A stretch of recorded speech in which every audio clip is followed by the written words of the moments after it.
It's been recording on and we're ready to start. Okay, thank you. Okay, good evening everyone, to councillors, officers and members of the public. This is the overview and scrutiny briefing tonight. It's looking at your council budget, and we're going to be doing this on Teams. I've got a little spiel I'm supposed to be reading out to explain why this is a briefing and not the usual meeting that we normally have. It's in view of the rising COVID figures and the need to mitigate the health of councillors and officers alike. We're holding this overview scrutiny, which is considering the budget proposals on your council element of the budget virtually. Although this meeting does not meet the requirements of the Constitution, it does allow all members of the committee to safely discuss and ask questions on these budget proposals to inform the compilation of the recommendations. These recommendations will then be put forward to the overview scrutiny meeting on the 20th of January for ratification. For clarity, this meeting will approve all the budget recommendations from the scrutiny panel and this meeting. So this meeting on the 20th of January meets the requirements of the Constitution and legislation on committee meetings. That was quite a long-winded way of saying it, but I thought we'd all just be very clear at the outset why we're doing it on Teams. Okay, so thank you, and we'll move on. So I'd like apologies for absence, please, Dominic. Yes, apologies for absence received from Lords Kiva and from Kanipriya Junjunwala. I think we have all the councillors here who are members of the committee. I think we've got apologies from Anita as well, haven't we? Yeah, I think that went by you. So yeah, Anita's given apologies as well. Yeah. Okay, thank you. Any urgent business? No urgent business tonight. Okay. Any declarations of interest from any of the members or anyone else? Okay, thank you. Any deputations tonight, Dominic? No, none received, Chair. Thank you. Right, so we're going to move straight on to the only item of the meeting for tonight, which is the scrutiny of the 2022-23 draft budget, the 5-year medium-term financial strategy over the period 2022 to 2027. And this is focusing in on the area called your council. So it's pages 1 to 66 of the document. I'd just like to say at the outset, I'll be reading out from the page numbers on the actual document rather than the slides, because they're 2 pages out, which is a little bit strange, but yeah, that's just how it's coming up. So if anyone's confused at all, just stop us and let us know. So that's it from me. For the start, I'm just going to hand over now. I think Susie, you're on the call tonight, and you're the new director of, I think it's quite a long title, communications, customer services. There's quite a long raft, and I'm going to let you introduce yourself properly, because I think you've got a lot in there tonight. So what we're going to do is we're going to start with Susie, who's going to give us a sort of a brief setting of the scene, and then we'll ask John if he wants to make any comments on the your council part of the budget. I think it's John who's on the call tonight, John Warlow. If not, I'll ask one of the other finance officers. Okay, so we'll start with you, Susie. Yeah, over to you. Thank you. Thank you, Councillor Connor. As Susie Faulkner, I'm the Interim Director for Customer Transformation and Resources. I've joined the Mtfs process sort of partway through following Richard Grice's departure. The members will have had the pack and obviously the slides associated with current financial position and proposals for the coming years. I guess the observation around the Your Council agenda priority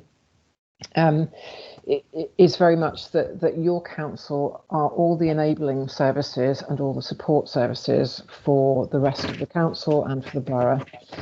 Their function, with the exclusion of legal and finance, for which I'll allow John to speak for himself, but their function in general, including areas under John's remit, it is very much intertwined with the success of the delivered services of the council, and therefore services such as digital, human resources, our customer services function, revenues and benefits within the service, and indeed strategy, policy, communications and collaboration, I believe we're now calling it.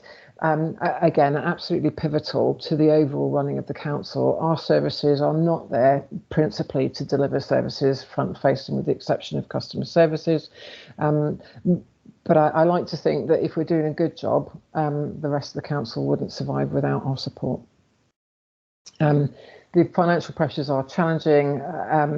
Overall, corporate services in particular need to very carefully shepherd resources. Our growth bids have been relatively modest, and they reflect overall demand from the wider council services as much as they do overall pressure on budgets. Thank you, Susie. I'm very pleased I asked you to go through all the different areas, because there's quite a big remit there, and I think that indicates the complexity really for councillors to unpick some of the stuff from the papers and understand which bits relate to. So indeed, we'll do our best tonight to go through that in a bit more detail, and hopefully it'll all become clear by the end of the meeting. So I think actually it might be Francis who's the finance officer on for tonight. Apologies, I know I said it was John Warlow, but I think it might be Francis. Is that correct?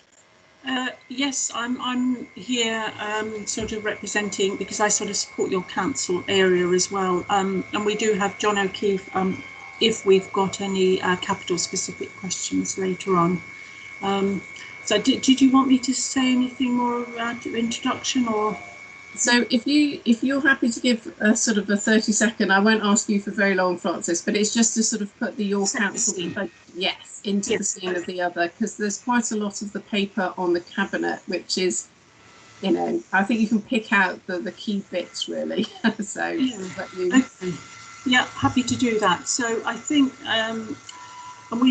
so this is me trying to sort of encapsulate the approach to the budget for next year and the financial strategy that is in that rather extensive report that's been appended to your papers. But in a nutshell, you'll see that people that have been involved in this process previously, that this is a very different budget planning approach this year. It's been quite markedly different, and that's based on a number of things. We know that we have considerable change, a change agenda that we need to address moving forward, but equally we need to make sure we're aligning that to the emerging new borough plan. If members can remember the outturn report from 2021, we were able to set aside about 10 million into a strategic budget planning reserve. So that's with the view that that would give us a little bit more time to really embed that thinking. We've also got to be clear that we've already got pre-agreed savings of 12 million for next year, so it's not an insignificant sum that we've already signed up to deliver. And all of that together does put us in a slightly different position this year, and you'll see that we've chosen to try and address the underlying growth requirements, particularly in the frontline services, and you'll see that there has been some growth allocated to your council area as well. So we're trying to build, use this budget cycle to build a sustainable council really, and take a proper step back and use this time to consider those larger, longer term requirements going forward. So that's why it's quite different. This budget is a lot more about new growth that's required. It's not doing lots of fancy things. This is largely addressing underlying pressures, and you can see if you remember back to the Q2 report that we presented to Cabinet in December, that there's roughly 10 to 12 million overspend forecast, sort of base budget pressures. So we need to recognise those. They don't just disappear. So we need to recognise that, which is why we're proposing to put quite a considerable amount of growth into base budget, so that we're in a better position as an organisation to move forward and start to plan ahead to future years. So hopefully that's enough of a scene setting. Thank you. Thank you, and thank you, Francis. I'm just going to clarify right at the outset, because obviously there'll be people who are listening on the call tonight whose language, like ours, is not finance. So apologies, but I might just unpick some of that just at the outset, just to make sure that everyone who's listening is really clear. So I heard what you said, Francis, about the growth, needing to put money into that growth base for the base budget. And I heard what you were saying about you were able to put away that £10 million. You said in the outturn report that was able to be put in, and I think you said that was 10 million. So just to sort of get our heads around this, we note in the report on page 3 of agenda item 6. So that's the first papers before we get into the cabinet papers. It is repeated in the cabinet papers as well, but I just noted it straight off. On page 3 at 5.3, it says that an essential budget growth requirement totalling £11.8 million in 2022-23. Is that the £10 million that you were talking about? No. Okay, so I'll just get that bit really clear. Thank you. Yes, thank you for actually picking that up, Councillor. So the 10 million is sitting on our balance sheet, and that's largely little bits and pieces, benefits from previous years. Broadly, the 11.8 million is additional government funding that we've estimated we will be getting. You will have seen quite a lot of the press around additional funding coming through, strangely enough, to local government this time. So that's largely what's enabled us to put in that additional growth. Okay, so just to be clear, we've got the 11.8 million, that's the extra money from government funding in order to put into that budget to strengthen those sort of that spend, but also you've got the 10 million pounds that you're able to put in. Yes, and it's probably worth just clarifying for people that the 11.8, which is going into base budget, we're assuming is an ongoing funding, so that will continue, whereas the 10 million which is sitting in our balance sheet is one-off funding, so we draw it down and it's used. So there are two different things, and the 10 million enables us to take a slightly different approach and buys us some time for making those sort of formulating those better decision making and thinking ahead about our wider change agenda. Yeah. Okay. But just to be really clear, we still need to make that £12 million saving, don't we, in this next financial year? Absolutely. Yes, absolutely. Okay, thank you, Francis. That's really helpful. Clears that part up at the moment.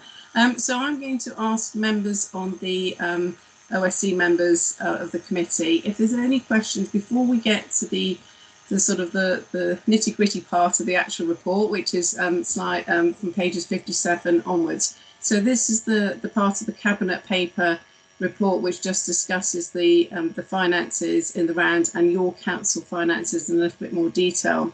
So I'm just going to check with members if they've got any questions that have come from that cabinet paper report. So just I'm going to give a moment for people to put their hands up, or just ask a general question around the finances in your council before we get into more detailed look at what we've been asked to look at tonight.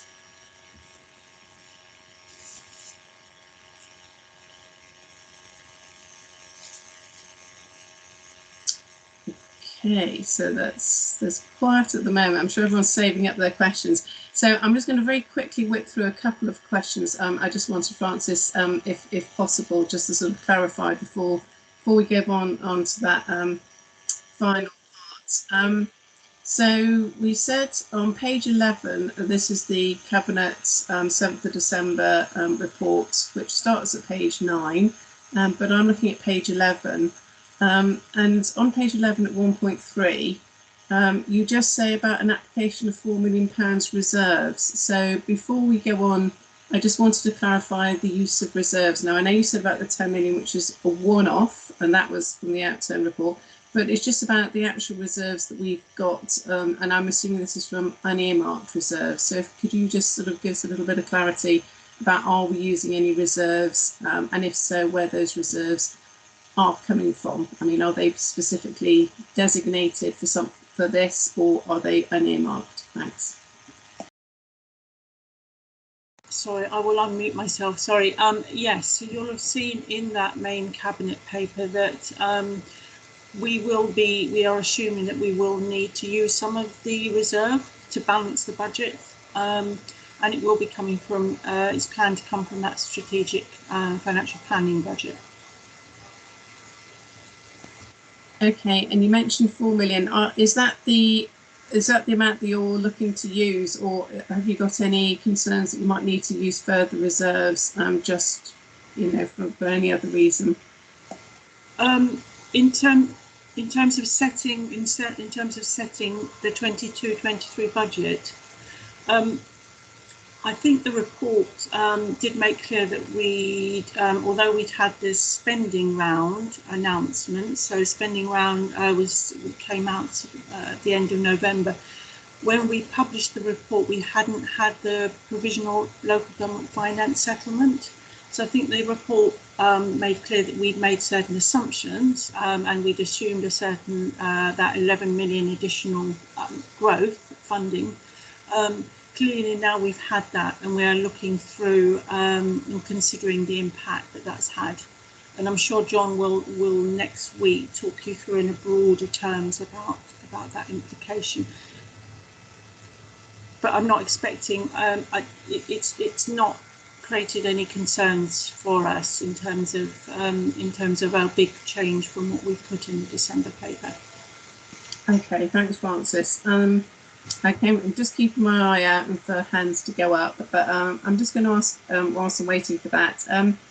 So that's really helpful, actually, really clear. On page 24 of the report, at 7.1.3, now this is the overall budget. This isn't your council part, but I just was going to ask how this does affect the your council part, you know, that we're going to be speaking about tonight. It says that, more worryingly, the forecast base budget pressures have increased by 5 million compared to Q1 and now stands at 10.2 million. So if you could just unpick that sentence for us, so people can, who members of the public can understand that. But also, is there a concern around your council within that base budget pressure? Okay. So broadly, the step up from what we reported at Q1 to the pressure that we were reporting in Q2 is mainly in the two social care service directorates, so mainly in children's and adults. There are pressures in most of the directorates, actually, for a variety of different reasons, but fundamentally it is those two areas, which is why a lot of the 11 million growth is going into those areas, because that's where we're seeing, and the majority of it is base budget pressure. Some of it is probably sort of as a consequence of COVID. Actually, things have changed, and it doesn't, you know, we're not directly into COVID still, and so the government support specifically for that is dying out, but the ongoing lasting impact of that will take some time to move away. In your council, there are some pressures. Some of them are one-off pressures, though, that will be gone in and out this year. But it's nothing compared to the social care areas. Okay, thanks, Francis. And then I've got one other bit that I just was going to just unpick whilst I have you on. So we're saying about the pressures on page 30 on 7.11.2. It does say that there are some concerns around our savings programme where slippages may occur. I'm paraphrasing, obviously.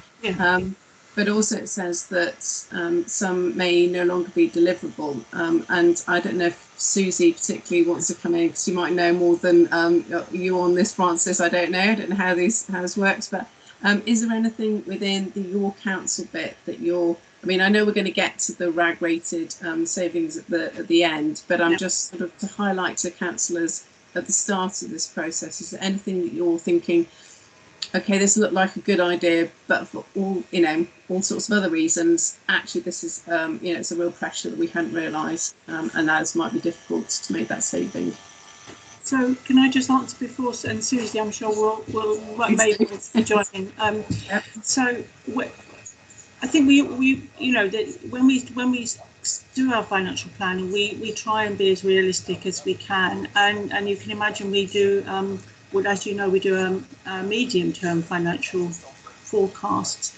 So some of the savings in our programme could have been agreed 2 or 3 years ago, and the assumptions you make then may not necessarily be appropriate or don't work out quite in the way you expect. So it's absolutely vital that we always go back and challenge. When we wrote the December report, we took a high-level view broadly that we needed to make some allowance. Now we're working through with the services to identify which, if any, savings need to be written off or slipped. However, I think it is fair to say, and I know the team of officers here have been to Overview and Scrutiny fairly recently to talk to you about Digital Together, which is the large cross-cutting proposal. And it would be fair to say that we are expecting to slip some of that. And I'm sure Susie and Co can talk you through their thinkings on how that programme's going. But that would be one that would be slipped. Okay, and thank you. And bearing in mind, Susie, I know we are going to do this on the slides, but is that, you know, it was just literally at this point to give people a flavour of what's to come. Is there anything you wanted to highlight to us at this point? Thanks. So I think just to echo what, excuse me, just to echo what Francis is saying, Digital Together has been a bit challenging during COVID because in order to realise savings, we need to work with services on their back office functions to realise those efficiencies. And in dealing with the pandemic, the capacity of services to really look at that and the realistic prospect of undertaking work in those areas over the last 2 years has meant a realistic slippage in that sort of mapping and understanding of what exactly is the position and the opportunity in the back office. And that inevitably means that the overall savings target slips back as people focus on what is more important, i.e. responding to the pandemic.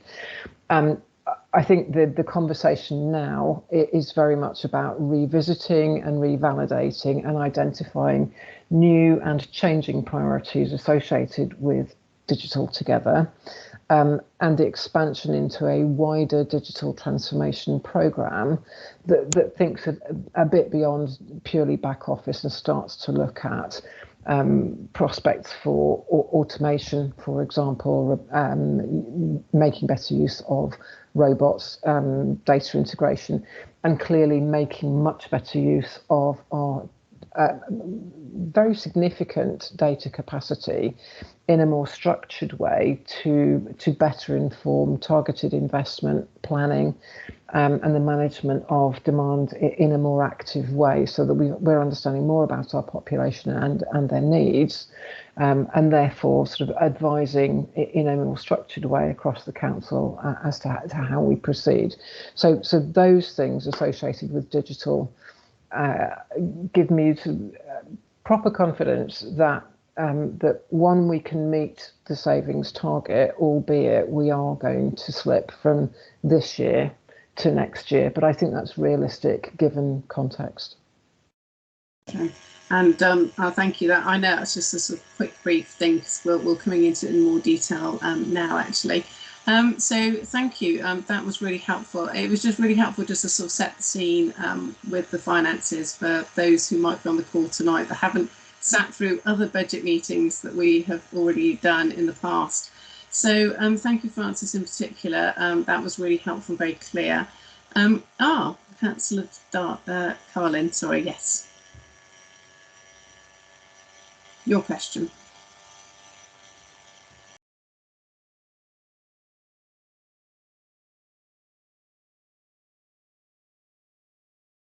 I think you might be on mute. Yes, you're on mute with your hands up. Is that by mistake?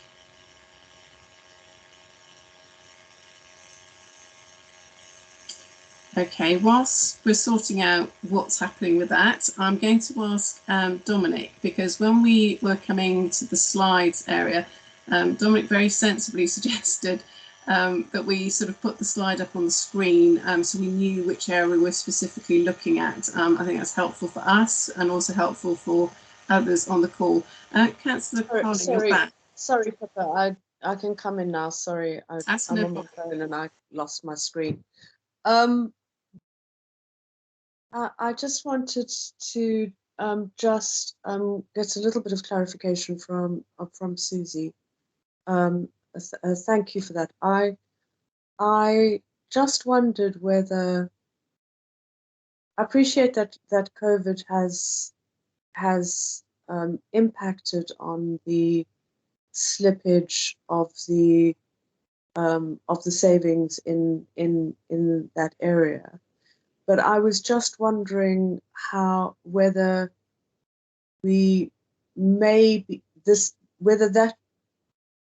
whether those savings were actually possibly a cut too far, and whether we may be being overambitious to assume that we're going to be able to automate within the next year, for example, our back office, and how much we need to relook at that.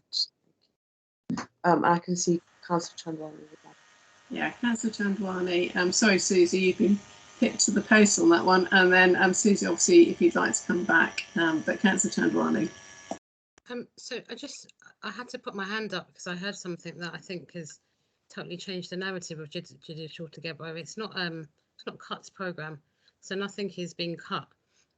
This is about us turning a 1980s council into one that's meant to be operating in 2022. So people still paying by cheque and only being allowed to pay by cheque is ridiculous. People only being allowed to get refunded by cheque is equally ridiculous. So this is what Digital Together is about. It's not about automation. Automation might be one of the solutions, but as we came to the Overview and Scrutiny Committee, I think in October, where we went into great detail about Digital Together, these are about us being kind of bringing up the council in par with the rest of the country, really. I sit there on a regular basis with the Digital Together team, as Susie will testify, and tell them to come up with something exciting, because all we're doing right now is getting it to basic standards, and we are behind.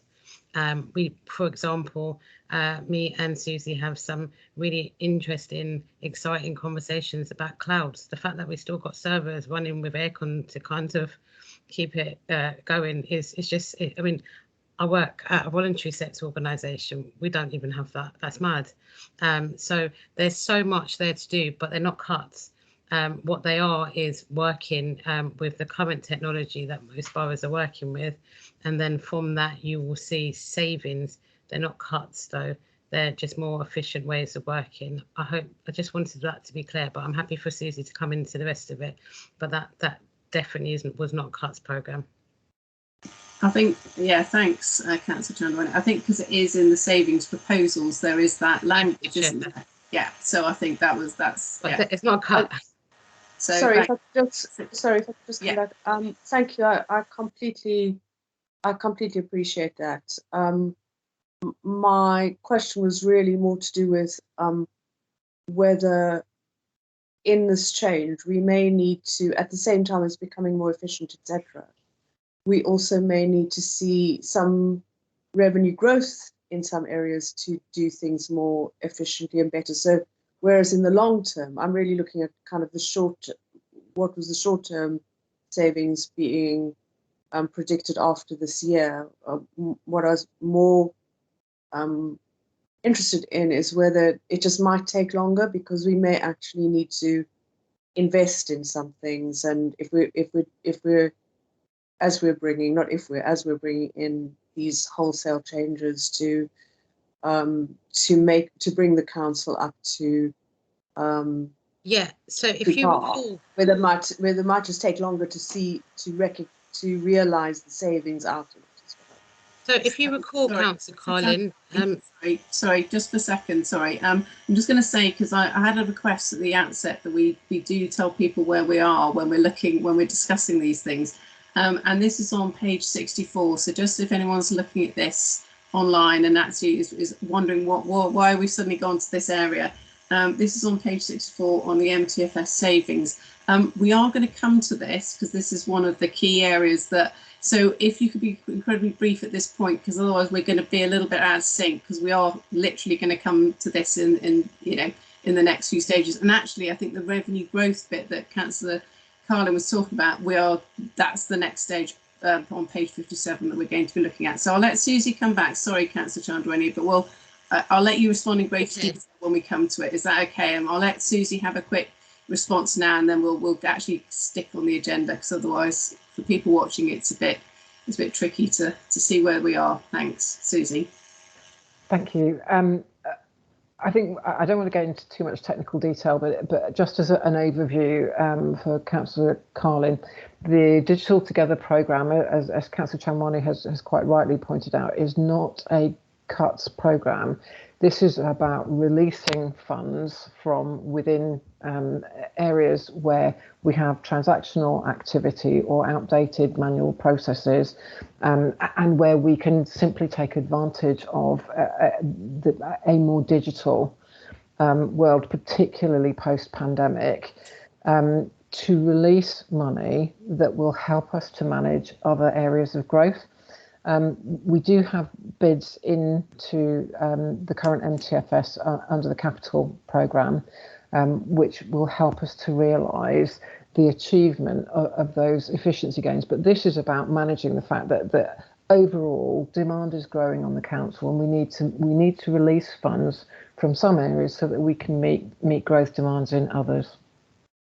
Yeah, thank you. Can I just say, Councillor Connor, it is a 3-year programme. This is the first year, and it's only 9 months in. And just to recall everyone's memories, there was a £3 million capital spend attached to it. So we are aware that there is you need to invest in order to make invest in the technology in order to make the efficiency. Thank you, Councillor Jondo. Yeah, absolutely, and we're definitely coming back to that. So don't worry, I'm not closing that part down. I'm just saying that we're just going to take it in a slightly different order that the papers are in. But I understand, because actually there's quite a lot of interesting detail in the proposals, and it's actually going to be really useful to have you both on the call to talk about these things in a bit more detail as we go on. But I'm going to move us to page 57 of the papers, which is the revenue growth part that we're looking at today in your council. And this is, I think I'm going to ask Dominic now if he can share his screen. So hopefully he's going to be able to put that up so we can all see. Okay, it's very small, so I hope everyone's got their own papers at home, but we can hopefully see. I'll leave Dominic to see if he can play around with that to get that any larger. It was a good idea in thought. Anyway, I'll let Dominic see if he can. Oh, that looks a bit better already. So the first one is yeah, have you got it? Can you just get it up just slightly more rather than we can move the Haringey page above it? And then just maybe increase size. I know you kind of lose one side if you. Okay. That's great. I mean, at least we can see the headings, and then hopefully everyone at home will have their own papers as well, or own access to looking at what we're looking at tonight. Okay, so the first one is running local elections. This is the 500,000 description of revenue growth. So just Susie, just to be really clear at the outset, what do you mean by revenue growth here? So can you just explain to us what you actually mean? Are we putting money in at this point to grow? That sounds the logical. I'm just going to ask that, and just so you can be really clear at the beginning for people who are listening. Thank you. Okay, so revenue growth is input into the overall revenue budget. in relation to local elections, you can see it is a request for one-off growth to cover local elections for this coming year, oddly enough, because we have an election, and to cover the following cycle, the 26-27 election year. So the ask is for 500,000 this year, which will cover election expenses. So that's hire of polling stations, it's the provision of equipment, it's the advertising and so on associated with. It's not an option for us, but we wouldn't want to have it in regular base budget funding because the cycle is 4 yearly. We're requesting 550 4 years hence on the basis that we are expecting some level of growth in the overall cost of providing elections. Okay, so can I just ask, so obviously this is money coming in, so where does this money coming from? Where, when you say we're asking for, is this from a base budget? Oh. Is this... Sorry. I don't know who that was, but so Susie, where's the money come from, or Francis, who gives you this money? So we can be really clear as to where this is. So this is additional cost, Chair, just to be clear. So this is a request for additional funding. That funding needs to come as part of pressures on the overall council budget. And so I'm just going to ask Francis, is this money being, as obviously this is a 4-year cycle, and actually there's obviously elections, is this money that already been set aside for this, or is this you're going to need to find this new money from another budget? No, so excuse me. This $500,000 forms part of the 11.4 that we talked about originally. But as Susie says, we don't. This is the only election thing that we have, that local councils have to fund themselves. You know, national ones we get the funding, we get grant. This one we have to fund ourselves. So you'll see we've assumed that we will put in $500,000 for next year, 22-23, but it will come out again and be used, and then that money will be used for something else in those other years. Yeah, okay, thanks Francis. It's just been clear. Now I know where the money is coming from. I always like to know where the money is coming from. I'm just going to check if anyone's got any questions as we get. I'm literally just going to go through these because this is the easiest way to do it, point by point. So if anyone's got any questions, please put their hand up, or questions around. I've got Councillor White. Thank you. Yes. Apologies. Sorry, I thought I understood this, but now there is something that's kind of quite not sitting right with me. I mean, it seems clear to me that it's money that goes in because we've got an election, and it comes out again because we don't, and it goes in again 4 years hence. That's all very, very clear. However, these are new growth proposals, which kind of implies that we didn't think we'd have to spend this money on an election until now. And was this not in the MTFS previously? Susie, I can see your hands up. Yeah, I will allow sort of Francis to comment on historical. I think the point, Councillor White, is although they are predictable resources because they're 4 yearly, they're not built into base budgets because we don't need it every year, and therefore it's an exceptional spend once every 4 years. Francis, do you want to comment further? No, I think that's clear. I mean, I think some councillor may build in a lower amount and then keep moving bits onto the balance sheet and drawing them down, but that in itself is sort of admin heavy as well. So for this amount, we take this approach. So I suppose my question is, why is this appearing? These are effectively new growth proposals, are they, or are they growth proposals that we knew already? Growth that we knew was going to be needed, but it's just what's not clear to me is why this is a new proposal when we know these elections happen every 4 years. And we always have. I guess it's a sort of a bit of a timing thing, and probably in hindsight we could have put this in last year's MTFS. You're right, or a previous MTFS. Yeah, because the MTFS is for the 5 years hence. So presumably this money that is needed this coming year was accounted for in last year's budget. It possibly wasn't so transparently, which is why it's coming out here. But I take your point that it's. The question is this just a matter of presenting something that was already there in a new way? That's all. That's all. That's kind of seeming a bit strange to me. Is that obviously this isn't a new proposal. It's. It's. I suppose it's. It wasn't. It didn't feature in last year's MTFS councillor, potentially as an oversight. So we are putting that right now. But I take your point. We should have known about it. It's not a new growth, because we every year, albeit we increase the amount that we require by an inflationary amount, as you can see that we've got here. But it should have been in last year's or previous year's MTFS. Yes.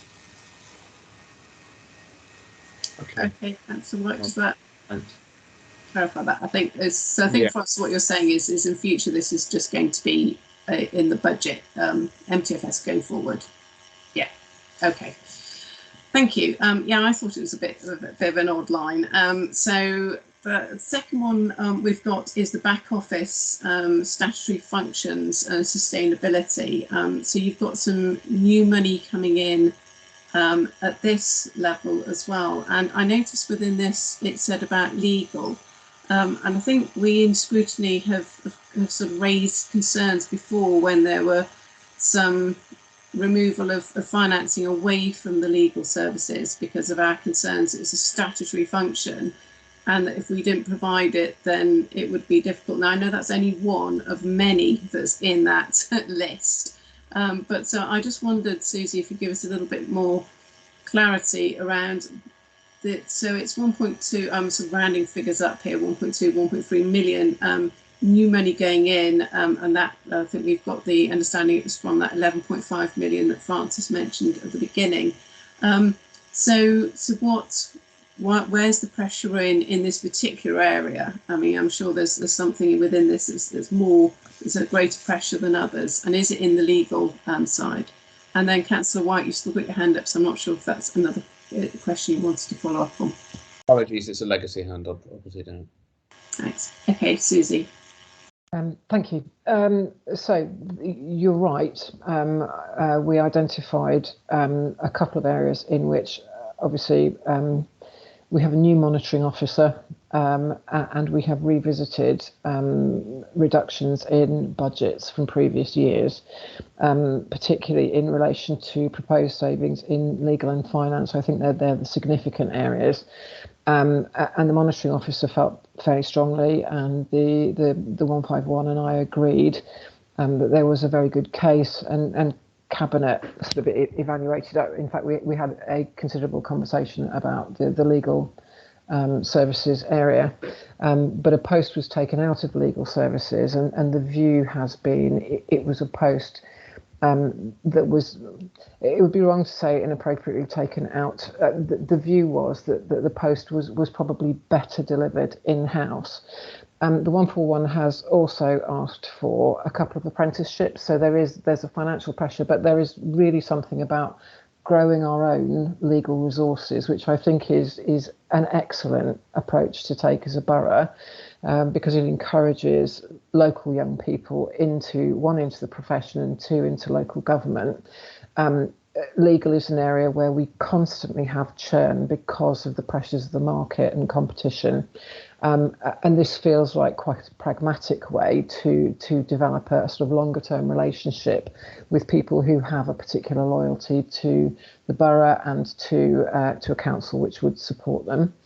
The finance element, again, was a projected saving, which we don't feel is achievable having re-evaluated the proposal. And therefore money has gone back into that area. We have recognised a need to increase our overall investment in information governance, given rising levels of cyber threat and the need to keep data secure.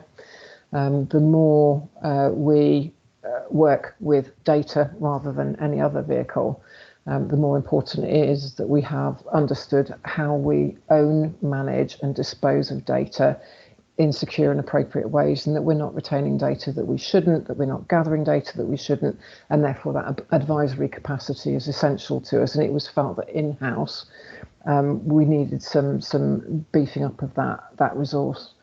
Does that cover? I mean, those are the main pressure areas. The others are simply just generic growth in demand. No, I've got a follow-up, but I'm going to ask Councillor Carlin, because if it's on this part, on this particular issue, then I'm going to ask her to come in.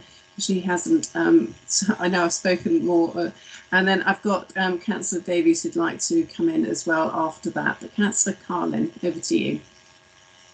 Hi, I just wanted to ask, in terms of our legal services, there was some discussion previously about possibly cutting the admin services to legal, our admin staff, and I just want to know whether we are reconsidering that as well, because obviously we don't want highly paid solicitors doing admin and preparing court bundles, etc. Okay, good question, thank you. I've got Councillor Davies to come in at this point, and then yeah. Yes, I'm sorry I missed a bit of Susie's speech because my call dropped out.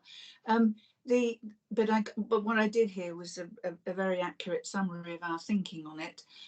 We are keen to ensure, particularly in legal, that we're doing much more in-house than we have been. The previous cuts that actually we didn't think had been made were made, and so admin support has led to people who are quite highly qualified doing have had complaints that they're doing office work, and things are outsourced very often to, for council's opinion, where they could be handled on a much lower level, on a much less confrontational level, in-house, and that's part of it is that.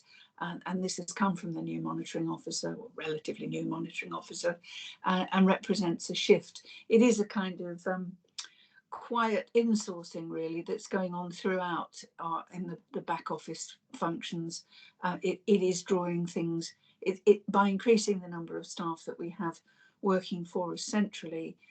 We head off the possibilities of getting somebody outside the organisation to do the work. Okay, thank you, Councillor Davies. So I was going to ask, just for sort of clarity, Susie. So we've got later on our savings tracker, YC 106 reduction in legal service support. Is that line now going? Because you said that we have made savings, but they're going to now be put back in, if that makes sense. Or we're now going to fund that again. So just sort of some clarity on that saving tracker as well. Is that, or is that something different?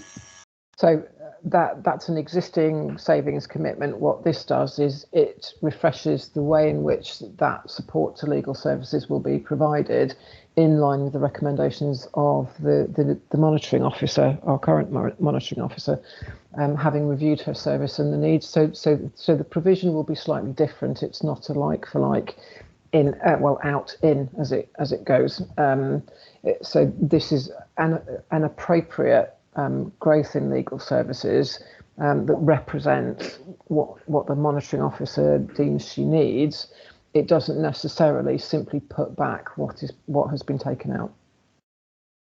Is that clear enough? Sorry, that's really, it feels a little hokey cokey. But no, I thought I was with you until that last bit. So I think it was Councillor Carlin who was saying about the admin support, and I just noticed that YC 106 was legal service support. We're looking to make a saving there. So, and you also mentioned about the savings. I think Councillor Davis said about, the sensibility of the, the sporting officers doing that rather than asking, barristers or whoever we've got in to do admin. So, is that service support remaining in as a service as a savings, or I think just maybe, I don't know if Councillor Davis or yourself wants to just clarify that line on the medium term financial savings tracker. So that's on page 64, sorry, YC 106, and just some clarity on that line. Is that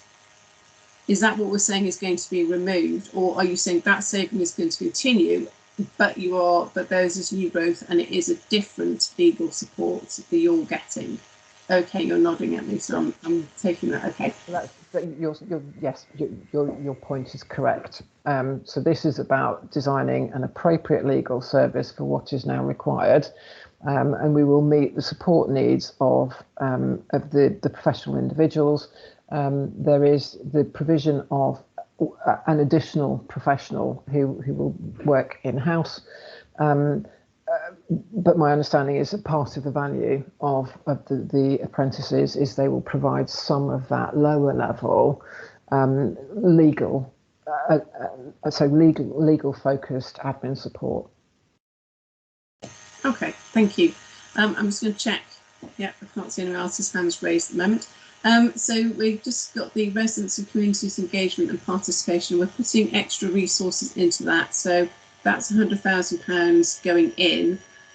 Is there anything specific that you wanted to bring out in this area that would let us? I've got Councillor White was thinking about asking something. Yes, no, he's definitely asking something. So is there something that we are specifically doing differently? Because obviously, I'm assuming we've always done residents engagement, so this is a new amount of money. Is this because we're doing more, or I just thought it'd be really helpful to get some clarity on that? And then Councillor White.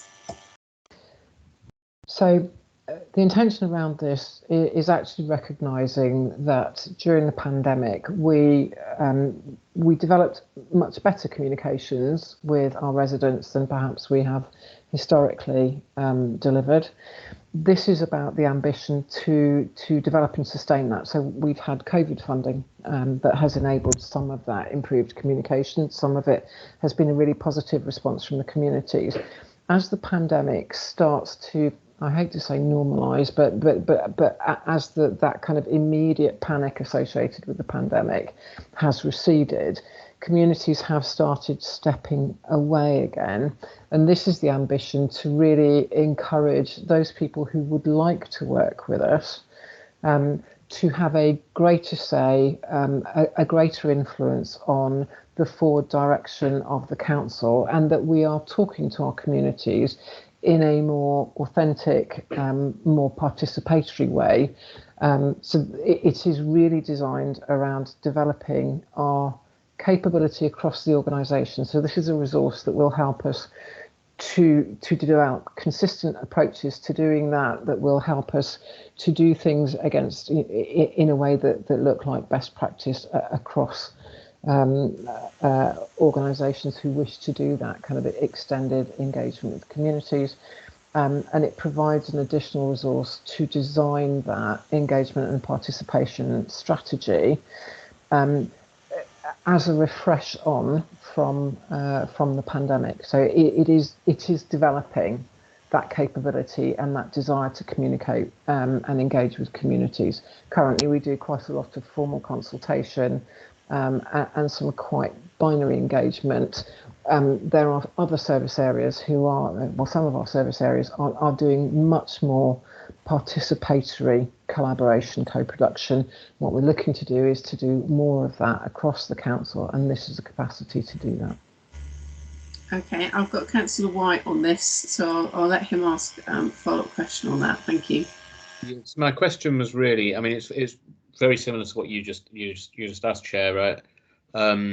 Really, I wanted to be clear about the detail of exactly how this money is going to be spent. Are we going to be doing more of the stuff we're already doing, or is this money that's set aside for doing new stuff? And if so, what exactly is that new stuff going to be? You know, what is it that we're going to be doing more of that we're already doing, and what is it that we're going to be doing differently with this money? The intention with this money is to develop skills across the council and an enhanced ability to co-produce particularly with vulnerable groups, but actually with wider communities. It's designed to increase the level of participation of seldom heard voices. So we know we have some communities who feel we don't engage with them particularly well, and we wish to respond to that feedback. We also want to develop greater collaboration and co-production across all areas of the council, which responds to feedback from our communities, which suggests that a significant percentage of our communities already feel that they can participate in decision making and influence the way in which the council plans and invests. But there is a significant additional percentage who have indicated they would like to, and who currently don't feel that they can. So this is designed to develop a purposeful strategy and a programme for delivering that expansion in the way in which we include our communities and specific individuals. Okay. I'm just checking if Councillor White's going to come back, but while I'm waiting for that, I'm just going to say that actually this is a really interesting proposal for us as councillors, because we're all hugely, keen to understand differences in the way that the teams will potentially be working, and especially around co-production.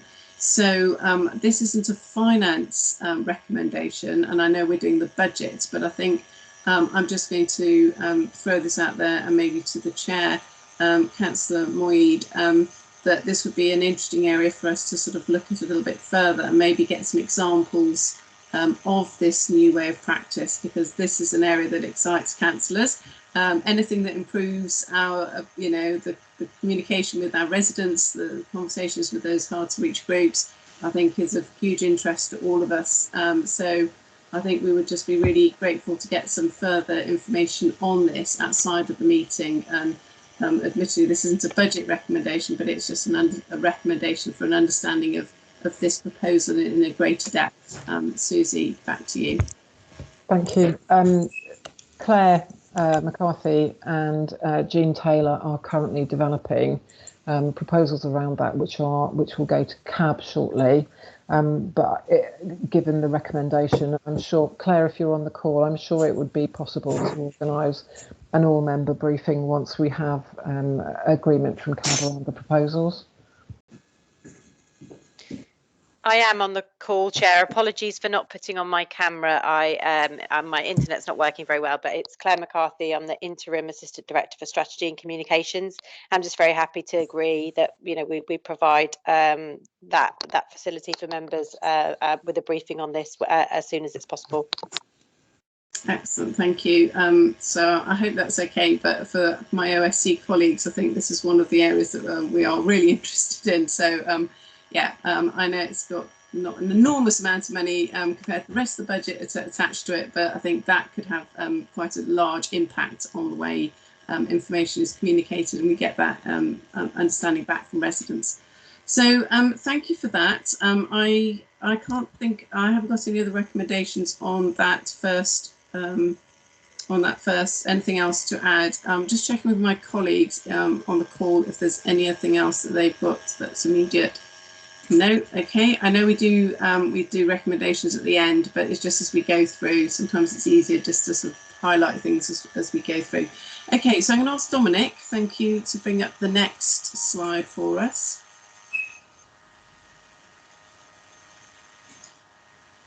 Right, these are the new capital bids for 2022-23. So that's on your. I've got Councillor Chandwani. Come straight in there. Councillor Chandwani. Can I just ask Susie, because the language on this is from version 1, and we moved from this because this for me was so jargonised that no one understood it, and I thought myself and Paul had really worked on it to make it more realistic to real life. Is this the most updated version, or? I don't know who I'm asking, sorry. I don't know, it would probably be Francis. I'm sorry. Yes, sorry, Councillor Chandwani. This was the latest version that we had in time for publication for the December Cabinet report. If things have been updated since then, that would have been about the 29th of November. It wouldn't be captured in here, but certainly changes could. So myself and Paul actually updated it, I think, in end of September, beginning of October. So Chair, Susie can do the introduction, but I really like it if we didn't get put off by this language, because there's some really interesting, juicy things here that if somebody wrote in English, we'd all really support. I'm going to ask if it's possible, Susie, that the layperson's version of this is circulated to the committee. No, I will do that, Councillor Chandwani. I wasn't aware that the updated version hadn't been included. So, however, Chair, would you like me to introduce this? Yes, I was going to say we are where we are, so we'll deal with what we have. But I agree. I was going to unpick this a little bit because I wasn't quite sure what was being said on this. But also we've got John O'Keefe on the call as well, and these are capital bids, so I'm aware that this is his area as well. So John, if you wanted to say anything after Susie, then please do. So Susie, if you'd like to go first, thank you. So I think in general, we need to look at these proposals with the exception of the data centre and new civic centre, which I'll cover separately. But the first three areas are really focused on improving the customer journey and improving the customer experience in very technical, sort of slightly IT jargon language. But this is about making services, digital services, easy, straightforward, quick, and hopefully much more intuitive than our current offer.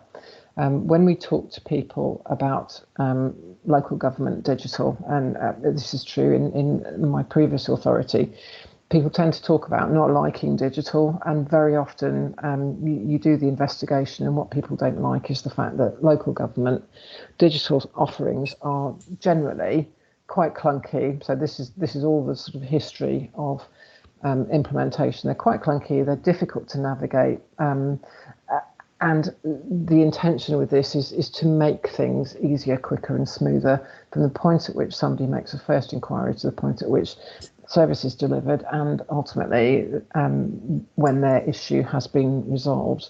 So for straightforward transactional things, people should be able to access the council 24/7. We can't do that by using a 24/7 workforce. That's not an affordable thing. But if people wish to access us out of hours using digital, then we should be an always-on service for people so that they can access us digitally, they can transact with us digitally, and we can release capacity from within the council officers to focus on the complex, on the things that really require a human being to address needs or concerns, or to respond to people in real crisis.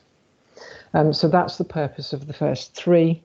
The last one is really, we currently have a data centre based in River Park House, and going back to Councillor Chandwani's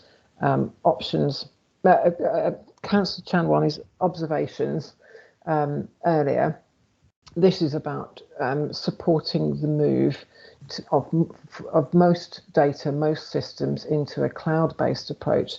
So one, we have a more carbon neutral approach to the provision of data. Two, we improve our cyber security associated with digital. And three, we're not building a huge machine room or a huge plant room in the new civic centre just to house a load of boxes that provide data to us. We can extract that from a cloud-based provision. Okay, thank you. I've got Councillor Carlin, who's got her hand raised, and then I don't know if John, you wanted to add anything to this, or yeah, okay, and then I've got Councillor Gunners. Thank you. Hi. Presumably, we've recognised that in order to provide a user-friendly service, we also need to improve our website. And the website to me feels as if it's just had things added to it over the last decade or so. So the last rebranding, to me, it looks as if it was just a rebranding with an additional layer, but we still have historic structures underneath it. It's very clunky. Our policies are sitting within cabinet papers, etc. So it's quite difficult, both in terms of our kind of democratic function of being open and transparent, etc., so that our residents can see things. We're very far behind where other authorities are in terms of that. And I would hope that as part of what we're doing, we would relook at our website at a complete redesign, which is a big project, but it is holding us back in the long term. And the other thing that I would just like to point out that I think we need to be aware of in terms of becoming completely cloud-based is that we need to have our data backed up, and data storage has become more and more. It doesn't need to be. I was a computer programmer in the early '80s when a computer was a room, so it doesn't need a huge amount of space anymore, but we do need to ensure that our data is backed up, because if our cloud data becomes contaminated, or it could be disastrous for us. So that is something that cybersecurity we need to take quite seriously while we're doing this. So if we could make sure we consider that as part of what we're doing. Thank you. Okay, thanks. Those are two quite large asks, so I'm going to ask Susie to come back, and then I'm going to take Councillor McGuinness. Thank you. I'll start with absolutely agree on the website, and that's part of what is described within web and self-serve. So yes, we will be looking at how do people access the council, how do we make it a much better experience, and how do we make that customer journey much more straightforward, so that people actually want to use digital, as opposed to just finding it really difficult to use our digital services. The comment on cloud, thank you. Yes, we recognise that our data needs to be backed up. The purpose with a cloud services provider is that becomes their responsibility. They are extremely good at doing it, and having and reducing the number of boxes that just house single legacy systems over a period of time, probably commensurate with the move to the new civic centre, will allow us to do that transition in a way that is both safe in terms of our data and well managed in terms of that delivery of a migration over time to cloud-based and an appropriate supporting cybersecurity arrangement. Paul, are you on the call? Is there anything you wish to add? Hi, Susan. No, just a bit of reassurance that we do an awful lot of work on cyber, and we do an awful lot of work to back up. It's a constant worry and threat, obviously, but we've had audits as well and checks, and we have got the ISO standard as well, which is not many local authorities and London local authorities do have that standard. We do a lot of work on that, and also that we are cloud first as a strategy, and all of our main applications now, apart from revenues and benefits, are actually with cloud providers, and we are moving our file structure to onto Office 365. There is still a need for a data center because network lines from all our outlying buildings return back to somewhere which has to be a server-based area. So you can't completely have a zero footprint because of that, but we are reducing that footprint as we move forward. That's all. Thank you. Okay, thank you. I'm just going to check with Councillor Collins. Anything wants to come back on that? No. Okay, so I've got Councillor Guinness. Thank you, Chair. I just wanted to, I suppose, like some sort of clarity. I've noticed that all 5 of the new capital program in the area is council is borrowing to invest. So usually, like from my experience of being in the council for number of years, it's basically when you borrow to invest, it's sort of calculated on the assumption that there will be a return at some point. And where is the return for those investments? And yes, some kind of clarity on that. And secondly, I mean, the first one, web and self-service projects, I mean, obviously a technologically advanced council or council that has very good IT system and system in place that's easy to use and efficient and so on. That's a welcome kind of, that's a welcome situation. But I do worry slightly about like in the context of our community. I mean, for people like us using the technology for, whether it's your council tax payment or other kind of services that you might need to use, you can easily manage that. But for people who are completely IT illiterate and not able to, get their head around that. So that those 2 points, I'll leave it there for now.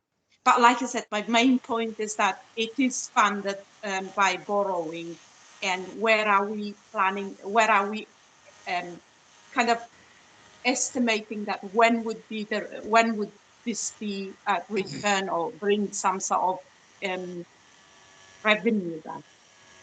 Okay, thanks. So that's a finance question. So I've got Councillor Chandrawani's hand up.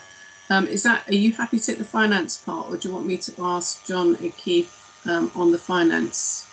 I think John could come after with the technical thing. I think mine is a bit more of a political point. So in most companies, including the council, there is nowhere to get funding from to kind of technologically digitalize. Your kind of growth of your own organization tends to be your point. So there's not loads of funding bids out there. It's not like we're trying to get more trees or something. So it's really difficult. So the avenues for us to get external funding is not there. There is no statutory function to do this, which is probably why it's been neglected for 12 years. So borrowing is the option for us. It's not like other things where there is other options, but we haven't pursued them.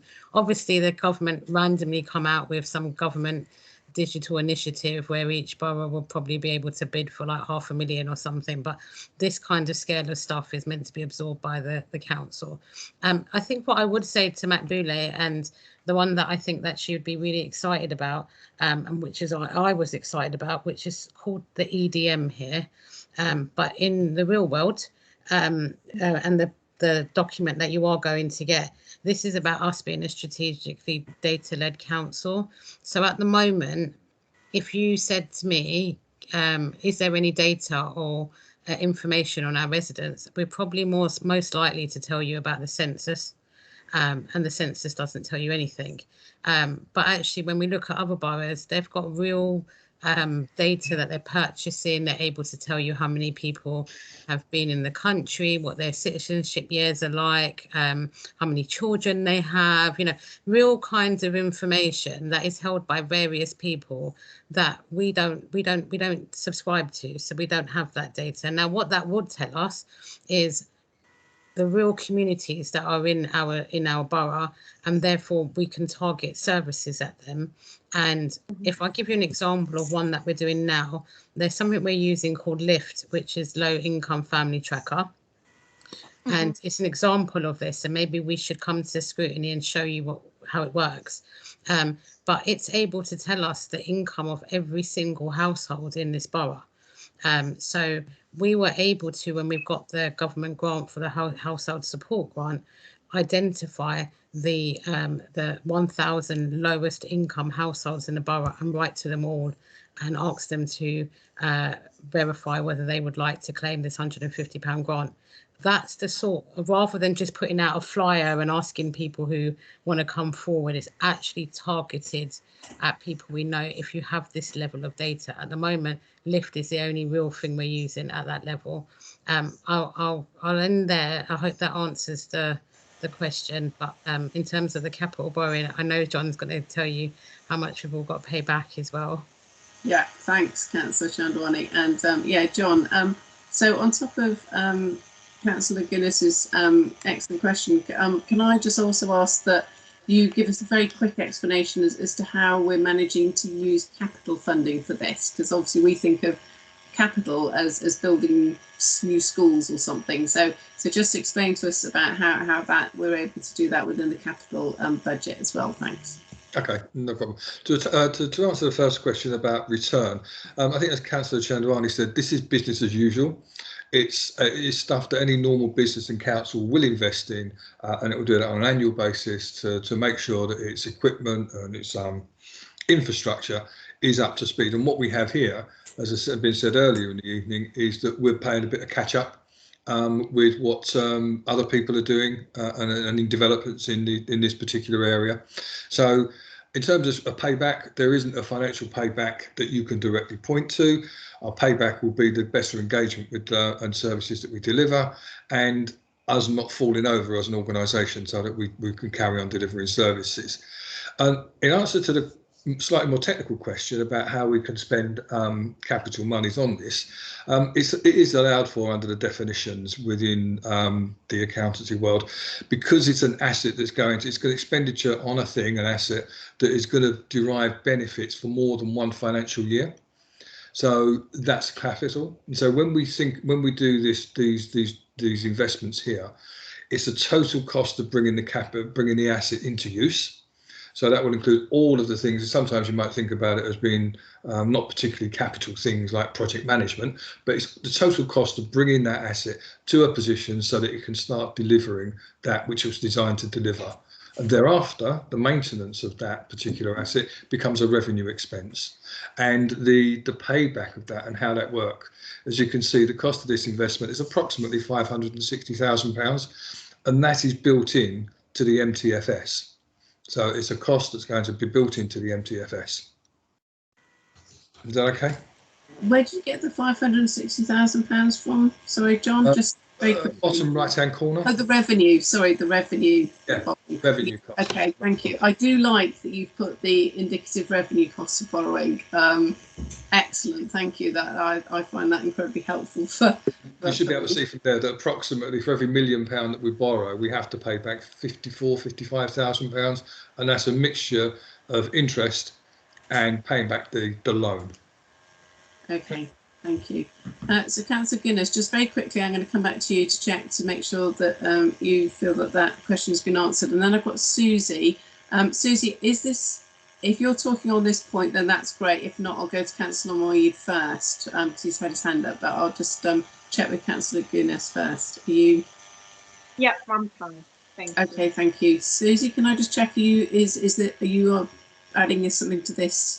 I just wanted to add, in addition to John's comments and to Councillor Guinness's question, one of the big values of enterprise data management, as Councillor Chandwani has said, it's a bit of a mouthful, but the point about better use of our data, it will allow us to understand much more about what's going on with our population, particularly our vulnerable population, and therefore over time it should help us to understand how we target investment most effectively on those most in need, and therefore we will be able to better shepherd investment across other services. So that although it won't necessarily save us money, it should allow us to better manage growth and to ensure that we are investing in the most effective things against the needs from a better understood population. Mm-hmm. Okay, thank you, Susie. So I'm going to go to Councillor Moyed now, who's been waiting patiently. Over to you, Councillor Moyed.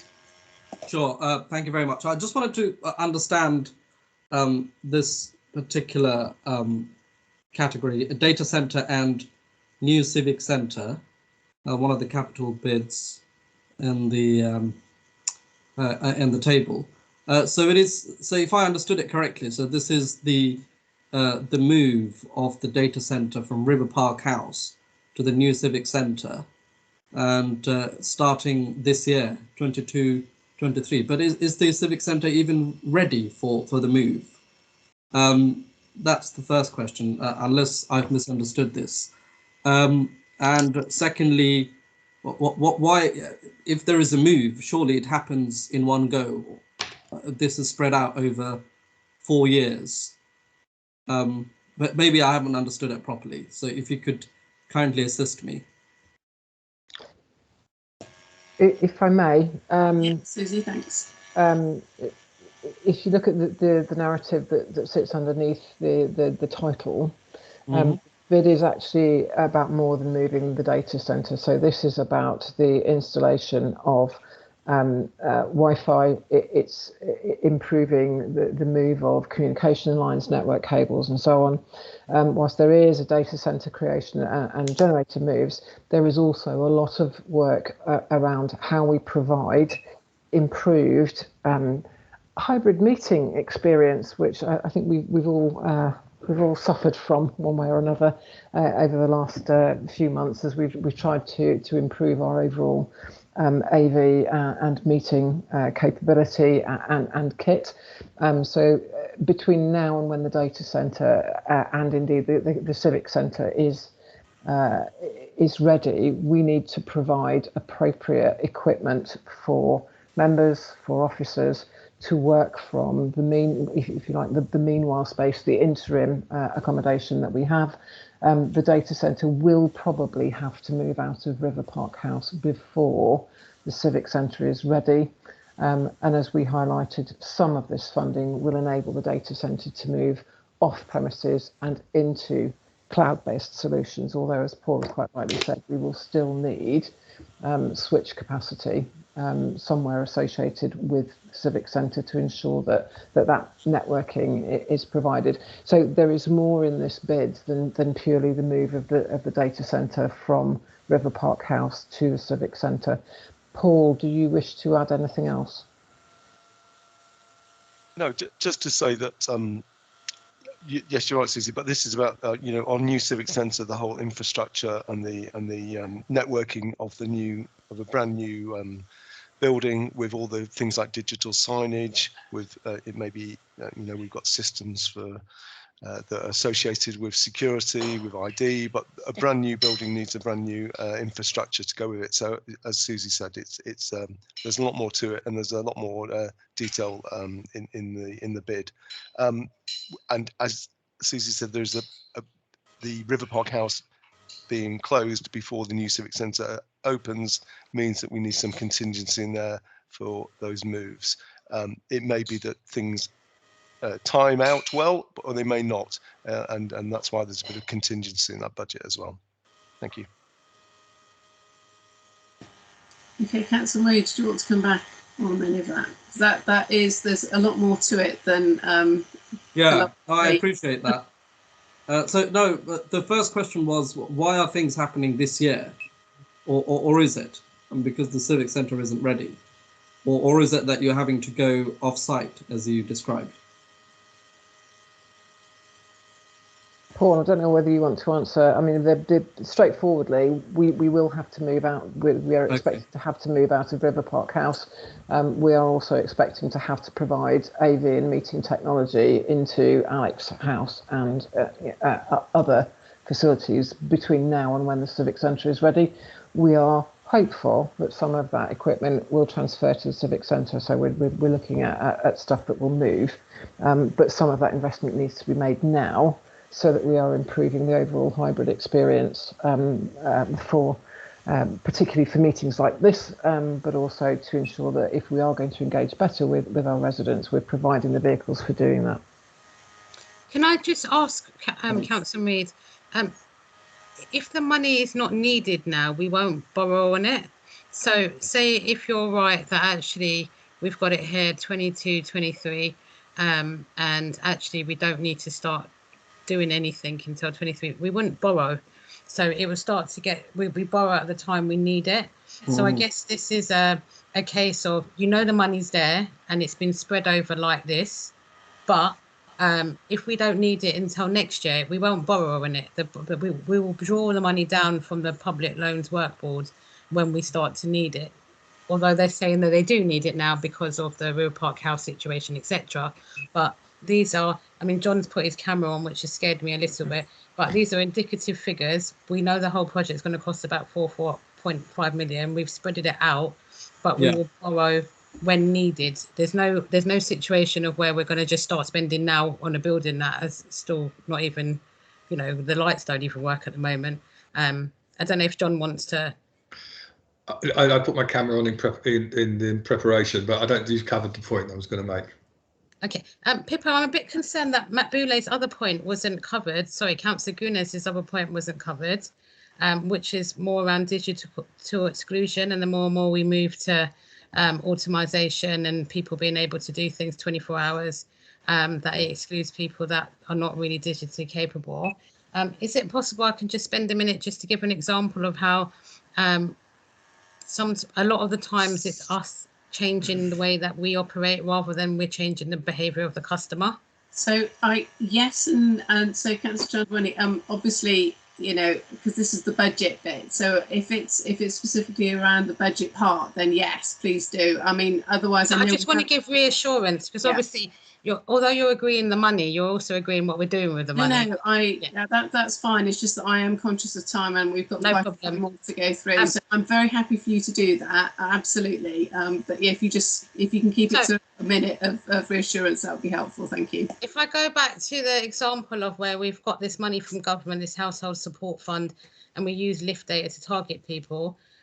We use the new technology. The resident didn't. The resident didn't have to do anything.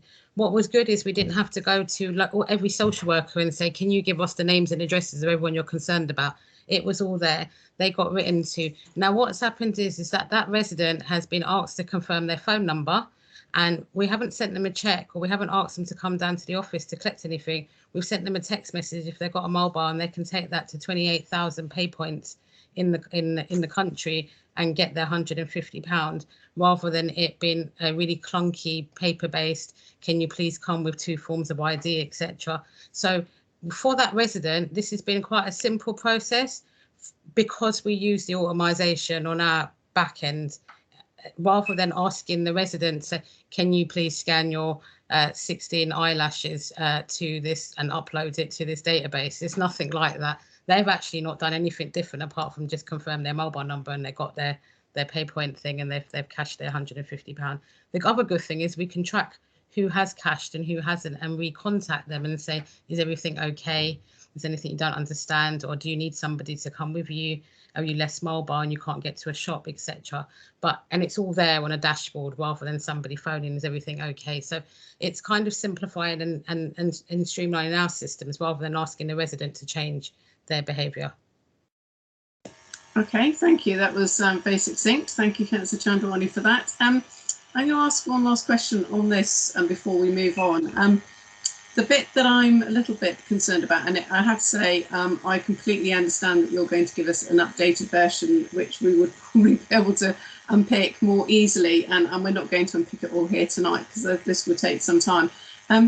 But so you're saying about oversight about these projects. Now, there's quite a lot of projects, even when you just started to unpick the data centre and the new civic centre. There's obviously an awful lot more behind each of these headlines that we've got. So how, with IT and when you're improving things, at what point do you look back and think, okay, is this doing what it said on the tin? As Councillor Chandwani said, right, well, this is what we want it to do. This is how it should work. At what point do you sort of look back, and if it isn't working, is there any way of sort of stopping a project? Or once you start on a big IT project, are you sort of tied into a process? Because I know with the parking one, and this is nothing on Councillor Chandwani, but I know that once you're tied into a specific project with people delivering it, it's actually quite difficult to get that changed. Even when issues are raised and you can see there's glitches in the system. So how do you do that part? How do we get reassurance as councillors that the money that is being spent instead of borrowing it has that sort of robust oversight? I think is the easy question to ask. Thank you. Would it help if me and Susie both answer that? Because there's a corporate oversight and then there's a political oversight. Do you want to go first, Susie? I expect nothing less. Yes, please do. Yeah. With programs like this, it is really important that we have really robust governance, that there are, and so I am insisting on the delivery of very robust project and program plans, a real clarity around what are the deliverables in each program, and the specific milestones against which all of those. So when are we expecting to see what, so that there is regular reporting back to the digital forum, which is the overarching program governance group, and as appropriate escalation to corporate board and where necessary to members for either scrutiny or for cabinet to review whether we wish to continue with the programme and take decisions on that basis. My expectation is that when we develop programmes, we should always have review points built in, that there should be, I like to call them lessons learned as opposed to lessons written down and shoved in the bottom drawer, but an active, iterative approach and very much a more agile approach to projects and programme management, so that we run a number of things in quite a small way, evaluate whether they're effective and build on what works, and stop doing at small scale things that are not working, that are not effective. These programs, so things like the automation stuff, the proposal is that we will run a series of quite small, quite targeted low-level pilots to evaluate whether these things are helpful. So these are small chunks of money before we go large on anything. But as we identify things that are successful and productive, we will look to escalate size and scale and speed at which we implement. So it is about having those built-in review points, agreement around how we will exit if we need to exit. The parking programme, just to touch on it briefly, I think has caused all of us quite a bit of pain. It's been a very difficult programme, not least because of the interruption associated with COVID. But I have valued a really productive working relationship with Councillor Chandwani and other members around trying to get to a resolution. And I think we are now moving towards a point at which a number of those pain points feel like they are better controlled. Not perfect. I definitely want to do lessons learned. But I think there is a lot that has come out of that experience which will help us to manage and control any future experience in a sort of much more structured way. Councillor Chandwani, do you want to add to that? I do.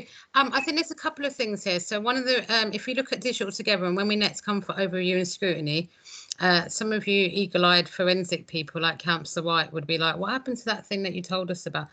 If it don't work, then we're not carrying on with it. And I think it's really important that the team don't have this kind of pressure where you've got to get it done because we've started it now and we have to finish it even if it don't work, and it means that we're not going to hit our financial target. I'd rather we come in 20 grand or 30 grand or 50 grand under the target savings that we were hoping for, and not try and push it through that it was something rubbish that we used that extra 50 grand to get because it didn't work. Some of them are really piecemeal, and this is why they come together in these big projects with these snazzy names, because there are really small piecemeal projects. So Digital Together has got, it's got about 16 in the pipeline with another 50 coming through.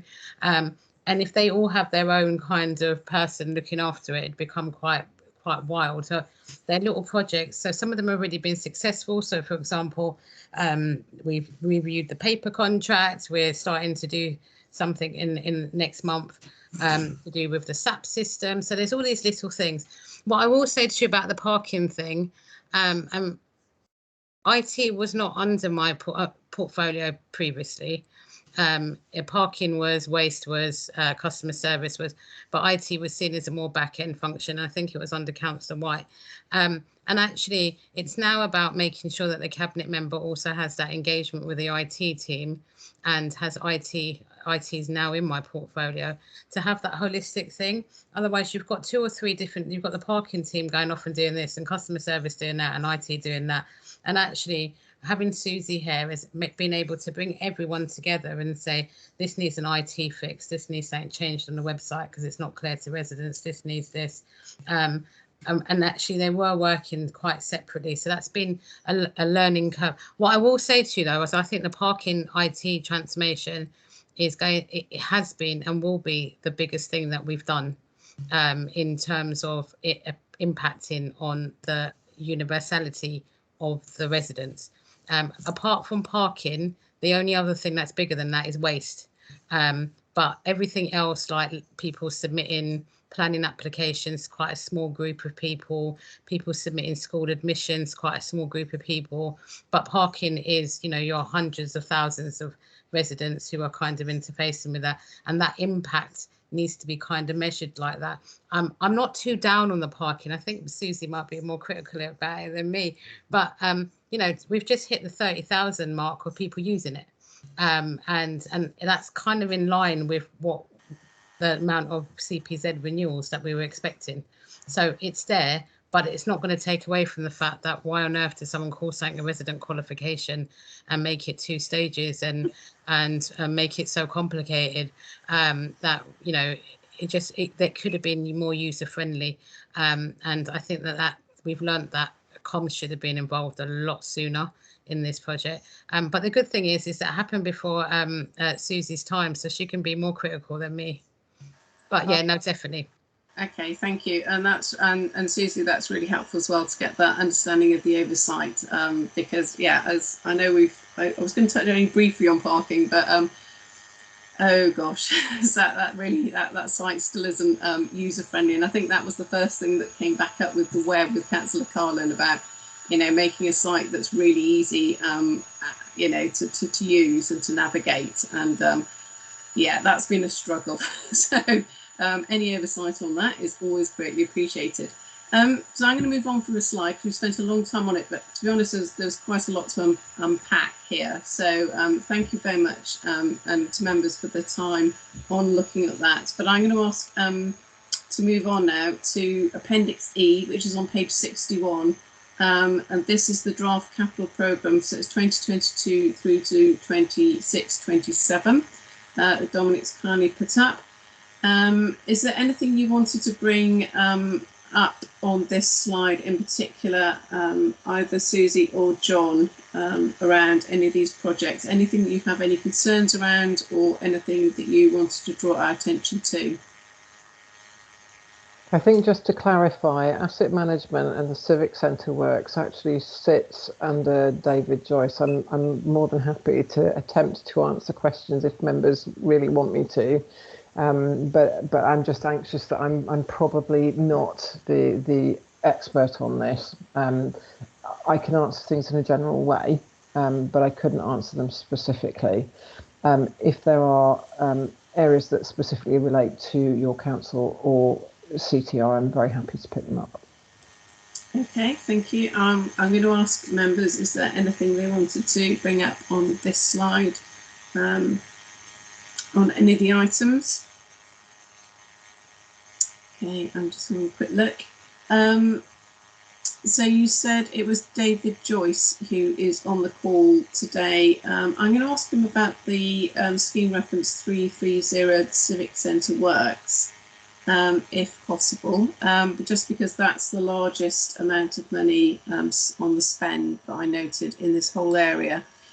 So it would be remiss not to scrutinise that area of the largest part of the budget. I noticed we've got John coming up as well.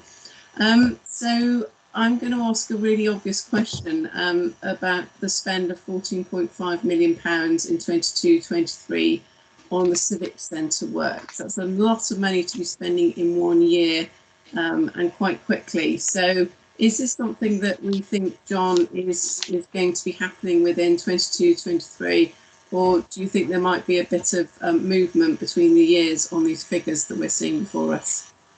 I think it's a perennial problem with capital programs, because when we start the process of the budget and the capital program, we start in May of this year to put this together.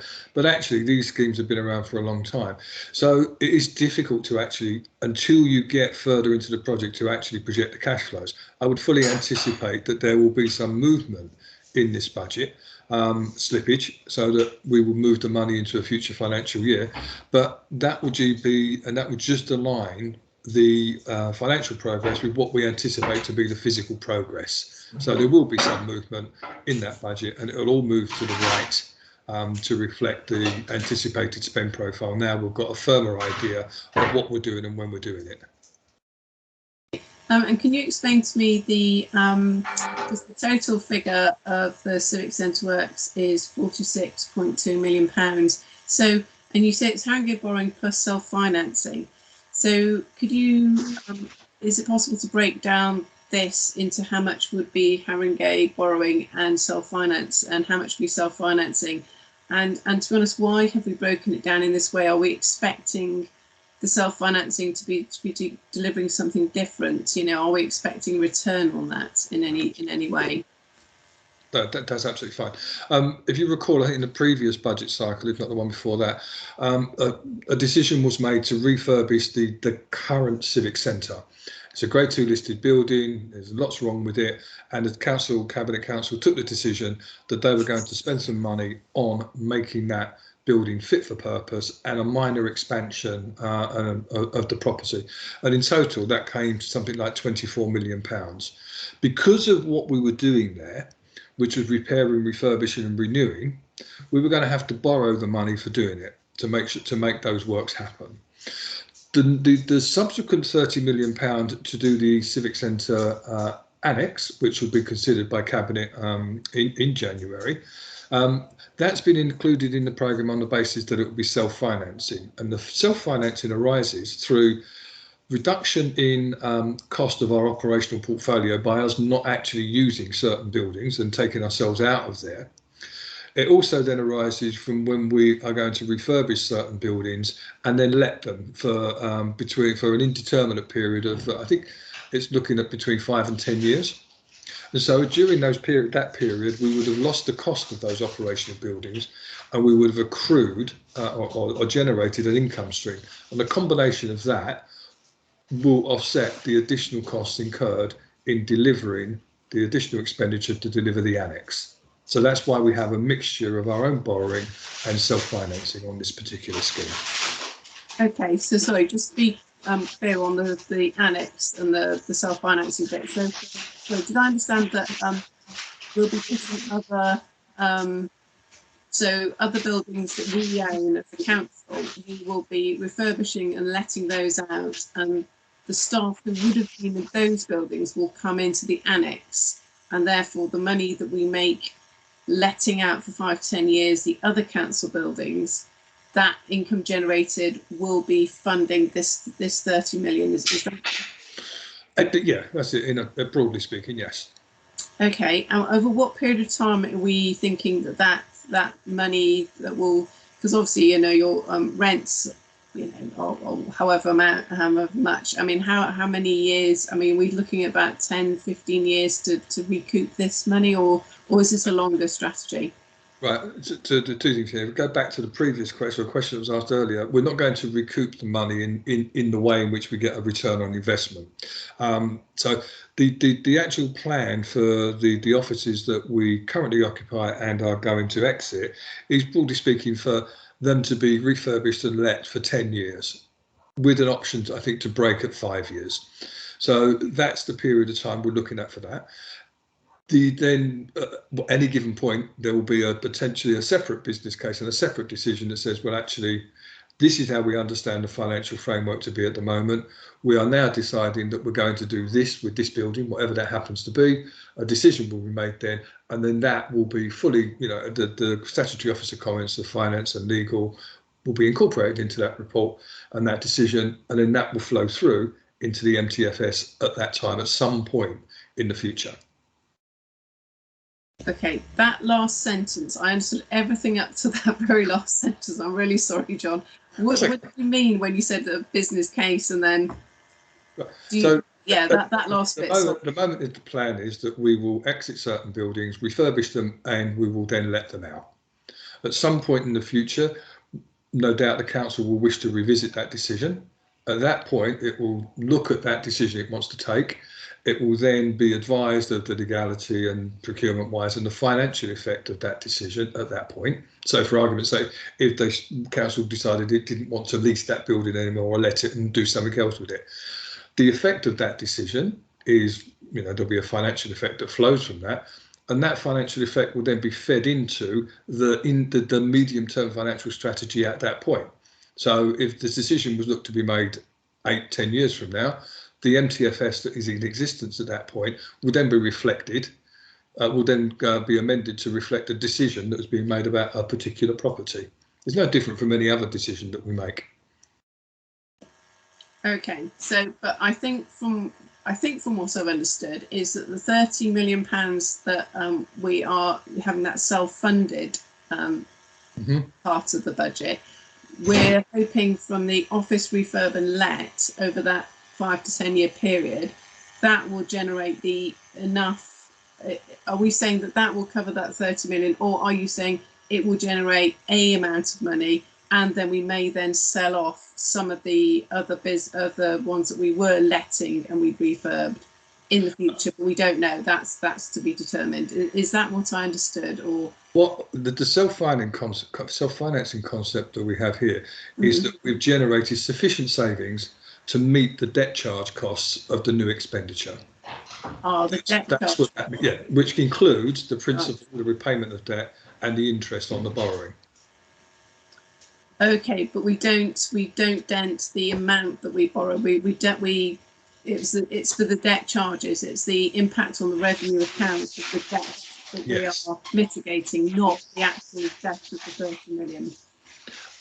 That I think is probably beyond this evening's discussion. That moves into areas of the treasury management strategy, the minimum revenue provision, and related very, very technical matters. Not that I'm saying people that on the 20th. We've got treasury management strategy, John. You'll be pleased to know. So we've got our training coming up. Okay. Well, that would assist. That question for then. Okay.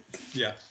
Okay. Thank you. I was just trying to work out what that line meant. But okay, I think I've got a better handle on it now, and I'll follow that up on the 20th. Okay. Thank you.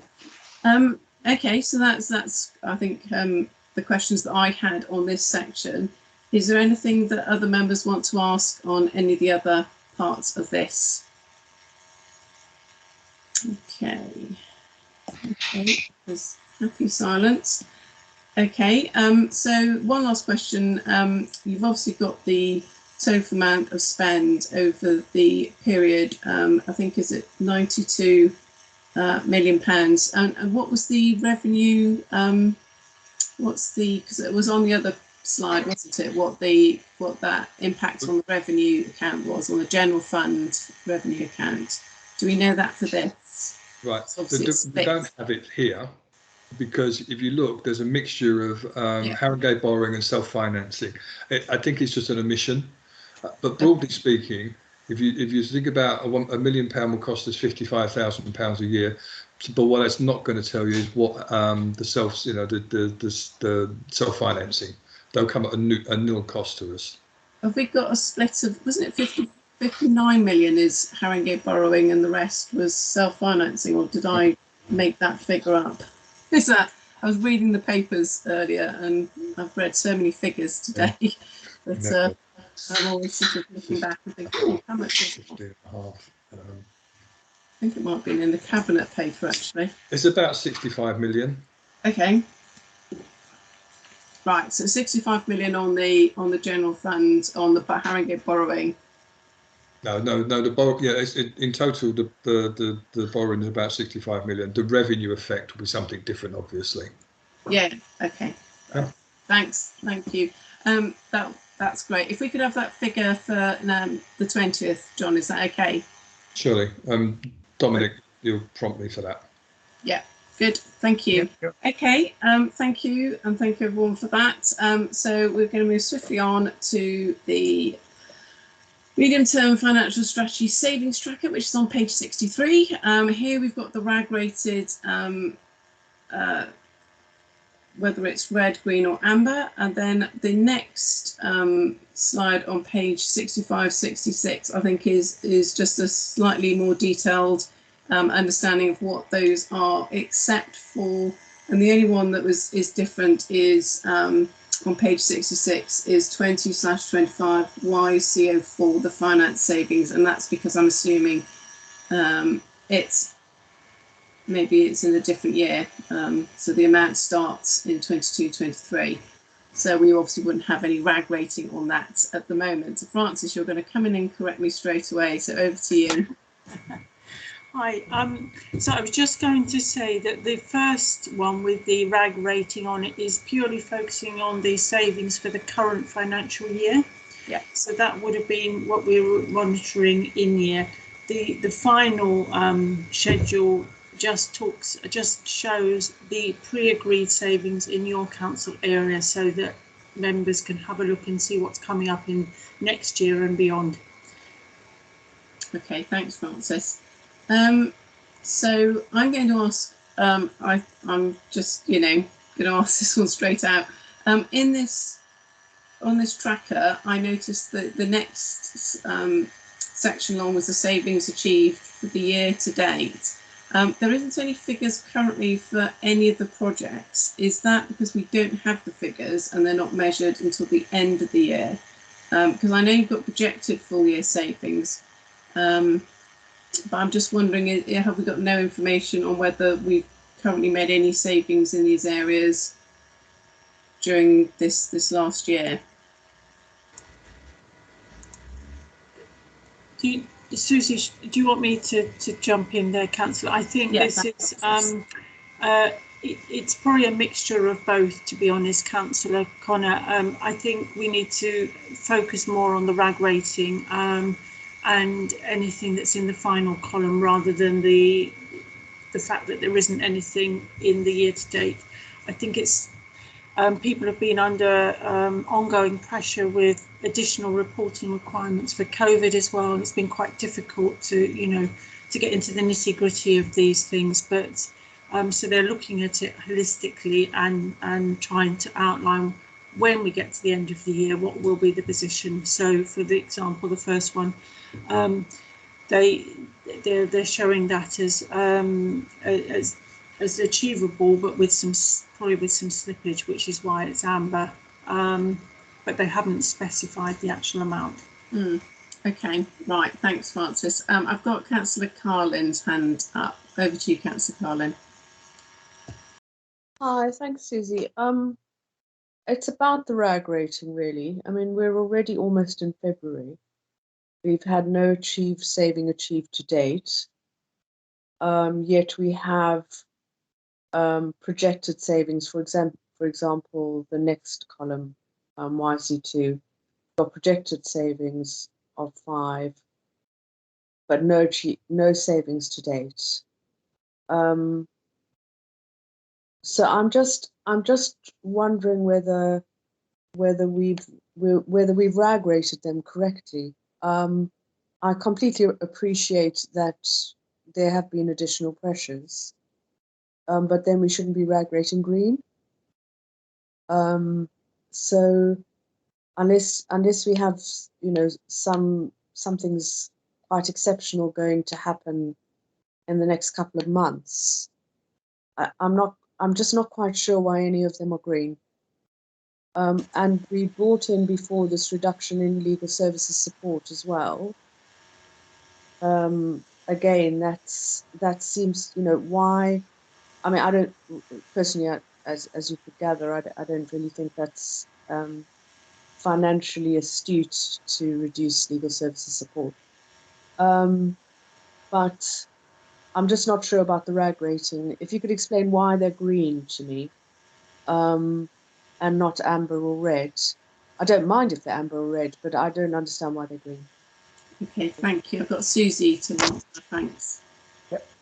Just to clarify, just because something is not being shown as a saving year to date doesn't mean that there hasn't been, but we do have to validate those savings and make sure that they are correctly attributed to programmes. So, for example, if I think about Digital Together, savings are frequently negotiated between the Digital Together programme and services, where services may claim savings. So that what we've got in this column is a blank, but it doesn't mean that savings aren't being achieved.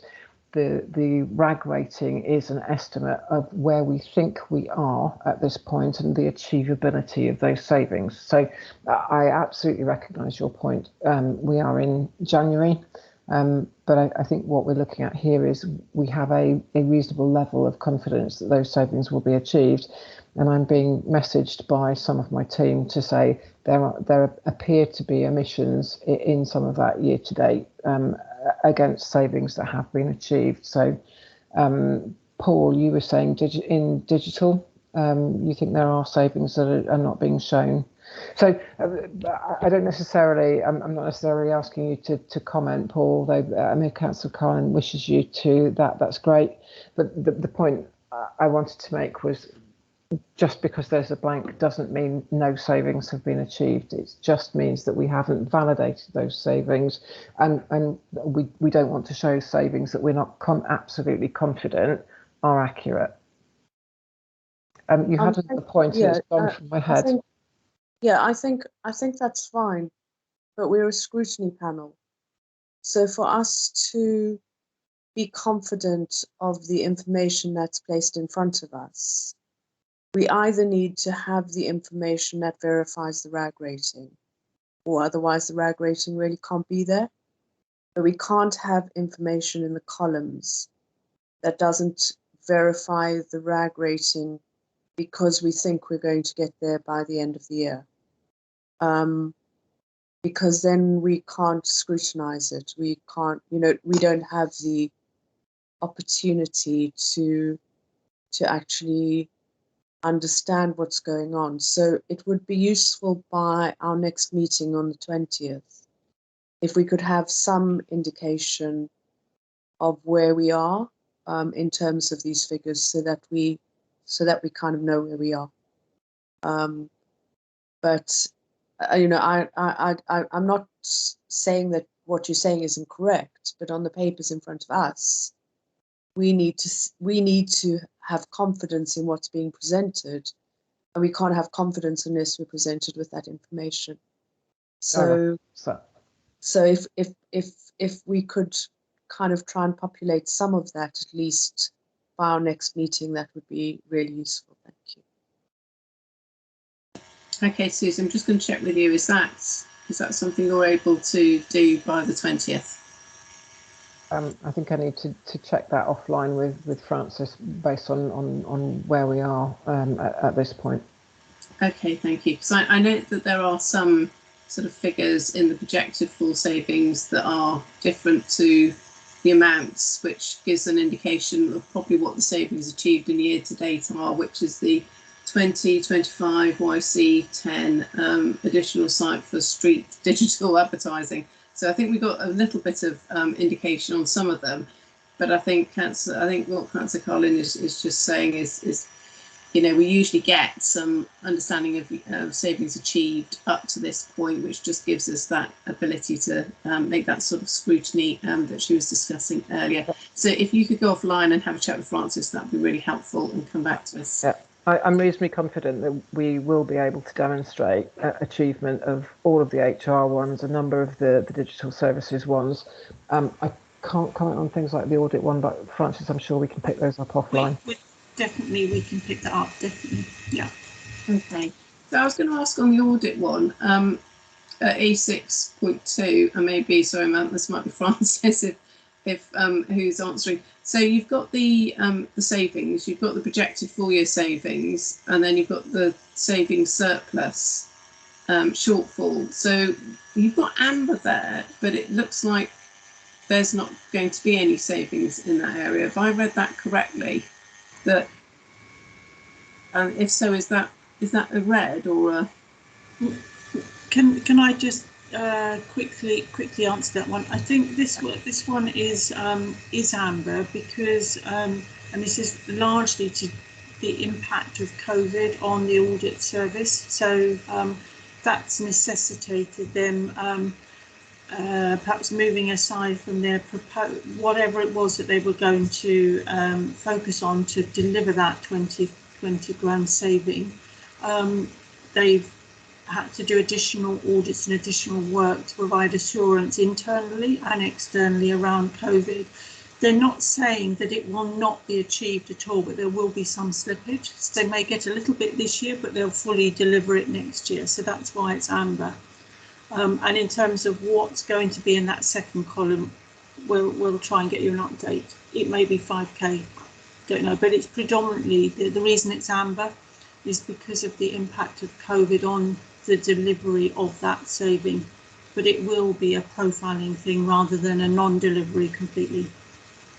Okay, thanks, Francis. And I know I've got Councillor Diakides to come back in. But before he does, I'm just going to check. Audit and risk management, these sound like very key things that we should be doing as a council, auditing and external auditing on what we're sort of doing.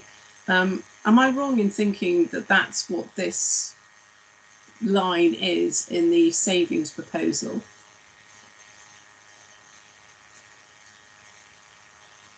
Maybe I'm going to ask Francis because she's... Yes, sorry, I wasn't... Sorry, I've asked you straight back in. Because it's audit and risk management, yeah. I'm really keen on anything that sort of looks at our risk management or audits, you know, especially external audits. I think that's very healthy and a really good practice. So I'm a little bit concerned we've got savings, but I'm just checking, am I understanding what this line means, or is there something more to this? So I think it was around the proposal, and we'd have to check back what year this was actually put forward, Councillor Connor. It may have been 2 or 3 years ago that it was proposed that, I mean, 20,000 isn't, it's hugely significant amount, but it was around looking at the model and the way that audits are undertaken, our internal audits, to still get the same benefit for the organisation, but in a slightly different way. As I say, I think the issue in the current year is that because of COVID, the resources have had to be kept on to deliver that additional assurance that we require for that.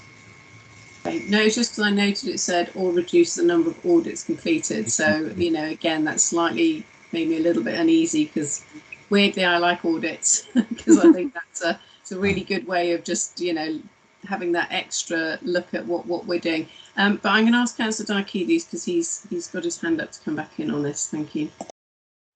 Yeah. Hello. It wasn't specifically about this particular bit about the audit, although it is clear, Francis, that this particular description, the one sentence, has to be rewritten to be much more clear, because it doesn't really mean a reduction to the service itself. It means various efficiency ways, and particularly trying to build up more dealing with certain categories in-house rather than through the Mazars contract and so on, as I understand it. I don't know all the details. I just wanted to make a more general, listening to the discussion, the way that we reassure Dana and the other councillors about the potential implications on the budget of these savings that they were pre-agreed, that were from, you know, carried over. Because of the pandemic, etc., there have been inevitable some slippages on delivering them. It doesn't necessarily mean, in all the cases, that they are not possible to be delivered. It's just that they will be delivered a bit later. And that led to this rather unorthodox use of the RAG thing. Normally, you'd say red if it doesn't get delivered today. But if you read the way that it's been set up, this RAG description, RAG coloring description here, yellow means also that it might not be delivered this year where it was planned, but it could slip into next year, but still will be delivered. So that is probably, you know, the difference, Dana, that you were trying to look at, how much will be definitely achieved this year, how much there won't be delivered, if you like, at all, that kind of stuff. So that doesn't give you that explanation. It might be worth, Francis, to look at whether we can produce that table for the final meeting of the committee in a more in a way that addresses that issue, so it doesn't cause any confusions about it. As regards if they slip some of the savings, this is constantly we review it. We're constantly trying to see what is possible and what is still desirable, if you like, if it doesn't, the slipping. The way we overall across the budget, and I don't know, Francis, you correct me, it's just I'm talking from memory, there are about £2 or £3 million of savings that were planned and started being implemented or in the process this year, which we expect that it will be slipping into next year, and some from next year as well to be added. And the vast majority of those are expected to be delivered. They are on the way, that have been organized and everything. But we always prepare within the budget about the possibility as well that we might not be able, for good reasons, to deliver some of those in next year as well. So there is a contingency specifically earmarked for that. But at the moment, we're working against the clock, or all the departments work against the clock for making sure that as much as possible is delivered this year, and as much as possible it will be delivered next year, and if necessary, and we have to write off some or to delay them even further for policy reasons and because of the pragmatic reasons, then there is a provision within our budget. I can't go into the details at the moment, but it will be discussed more extensively, if you like.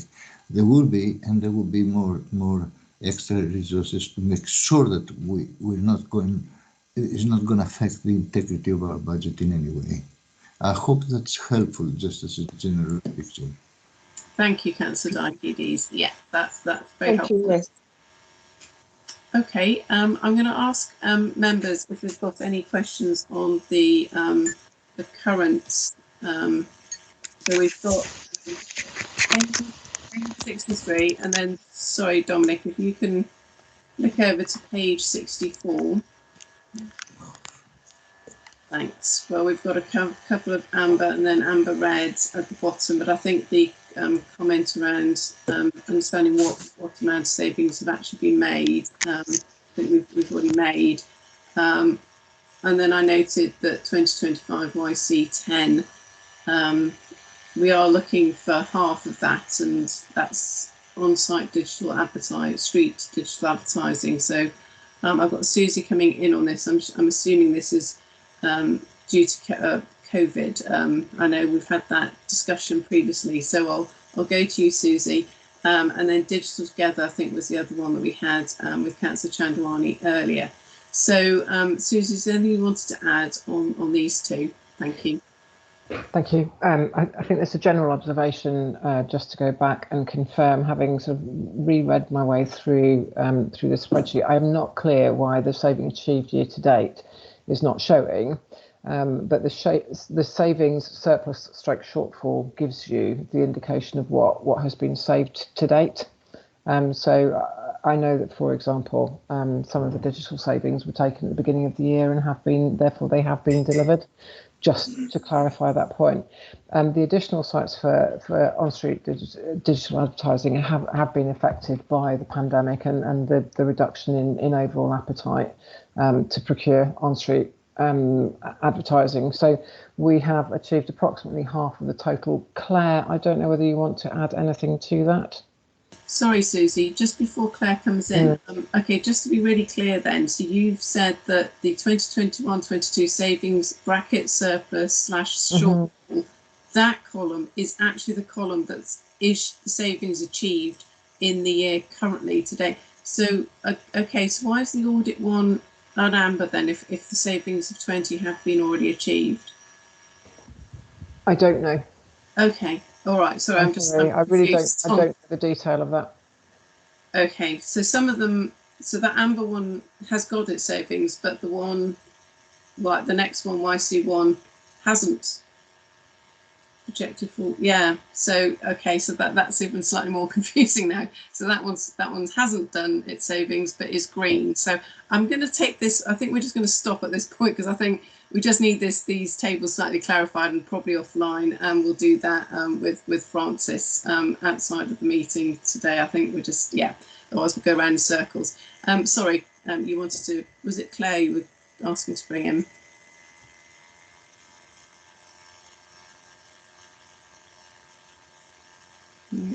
Maybe we've lost her. Yeah, Claire has had internet connectivity. I imagine probably not a lot to add to it. The shortfall is just in terms of getting that revenue and an appetite to pick up on street advertising. Okay, thank you. Okay, so I'm just going to ask members, bearing in mind the comments have just been made, is there anything else you want to ask on that, or shall we move down? I think on the next slide, page 65, it literally is just a more detailed explanation of the and just a projection of what the savings are going to be over the medium-term financial strategy, other than the finance saving, which wasn't in the table above because it hasn't yet started. And I did note in that one there's a reduction to the staff establishment and longer term staff savings from the planned update. So that's 200,000. Do we know how many staff we're looking at for the numbers within that? Because obviously as councillors we're always really keen to understand sort of where our pressures are on staff. And I've got Councillor Diakides and Francis. I don't know if Councillor Diakides, that's a legacy hand, or if this is for this point. I'll go to Francis and we'll, yeah. Okay, so in terms of the finance saving for next year, the councillors recollect when we were talking about the additional growth that's going in to this overall your council service. And Susie set out that that was largely going to legal and finance. They were the biggest recipients. So part of the money coming to finance is effectively recognising that 200 grand wouldn't be met. The narrative, this was the second part of a 2-year savings. So we've delivered savings last year, which have been delivered. And this additional 200,000 that you can see for 22-23 was planned to be delivered from reductions in FTE numbers in finance, around some enhancements to some sort of SAP and some other programs we use. We don't envisage that those are likely to be achievable in the way identified, which is why that growth's coming back into finance and it won't be delivered. So this isn't being delivered. This, the 20/25 YCO4, this is the one that you're taking out. Is that? Yes, that's part of the growth. Yes, but this is a statement of fact at the moment. So obviously the budget, that was the draft proposal, is to remove that. Right. Okay. Thank you. That's really clear. Okay. So is there any other questions from members on this? Okay. There's no silence. Excellent. Okay. So thank you to everyone on the call. So what we do now is that the councillors will remain on the call and we'll discuss recommendations. But I'd like to thank all the officers and cabinet members and everyone else who was on the call tonight. Thank you very much for coming and going through.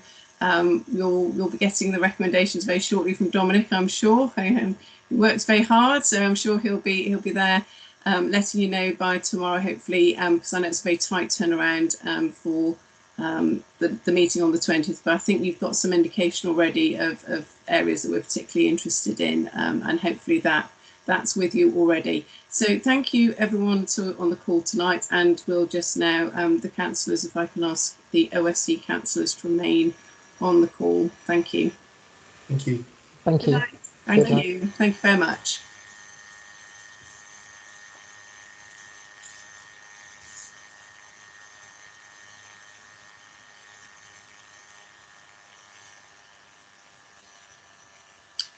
Right. Okay.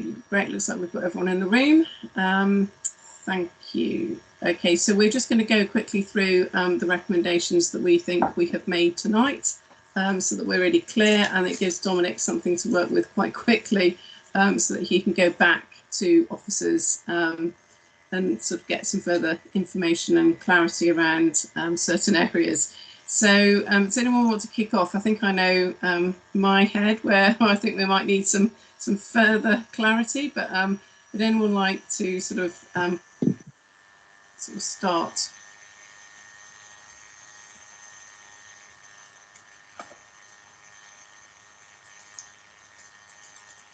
Sorry. Oh.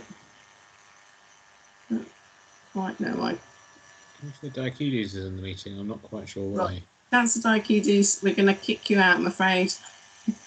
So, sorry, this is just for the OSC members now, just to go through the recommendations. But it was lovely having you. But thank you. Oh. Sorry, Councillor Guinness. I think I couldn't quite hear what you said. No, it's just I thought Councillor Diakides had his hands up. Maybe he wanted to say something, but anyway, he's gone now.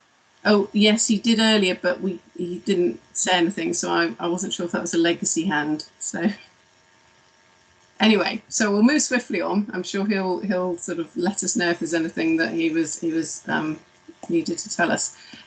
Okay, so going back up to the sheets that we started with. So we had 57, wasn't it? Was the first one. It was the revenue. Seems so long ago. Okay, descriptions of revenue growth. Do you want these back up on the screen, or? Yeah. It might be useful just to quickly go through this. Now, at this point, we've all seen these, and so it's just to jog anyone's memory if they wanted further information. This is an opportunity, obviously, to ask for further information, bearing in mind, obviously, the time constraints that we have, or to make a recommendation around whether we think this is, you know, where we should be putting money in or taking money out. Obviously, as we go through these, this is revenue growth. So was there anything there that anyone had any issues or concerns about? Well, I know you you asked a question about the local election, but I don't think I quite understood the answer. Did you? Well, so I think, Matt, you tried to unpick that a bit, didn't you?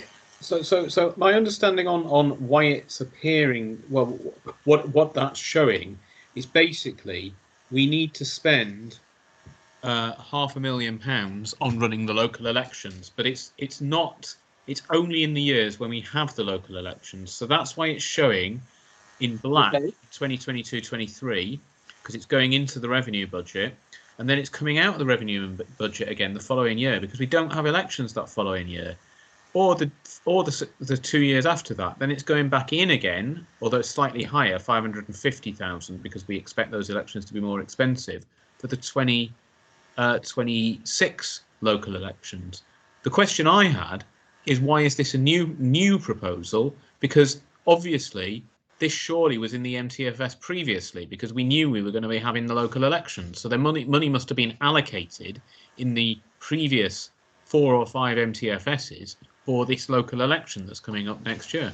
I think, didn't Francis say that for some reason it slipped off and it wasn't in the MTFS? So that's why they've put it in this, which is an unusual, they wouldn't normally do that, which is why we were all a bit surprised to see it. That's what I understood, Dominic. I might have got that wrong, but I thought that was the answer that Francis gave, that it slipped for some reason and wasn't in that MTFS. So it's had to come in. Yeah, I mean, we could always check last year's MTFS, see whether it was included there.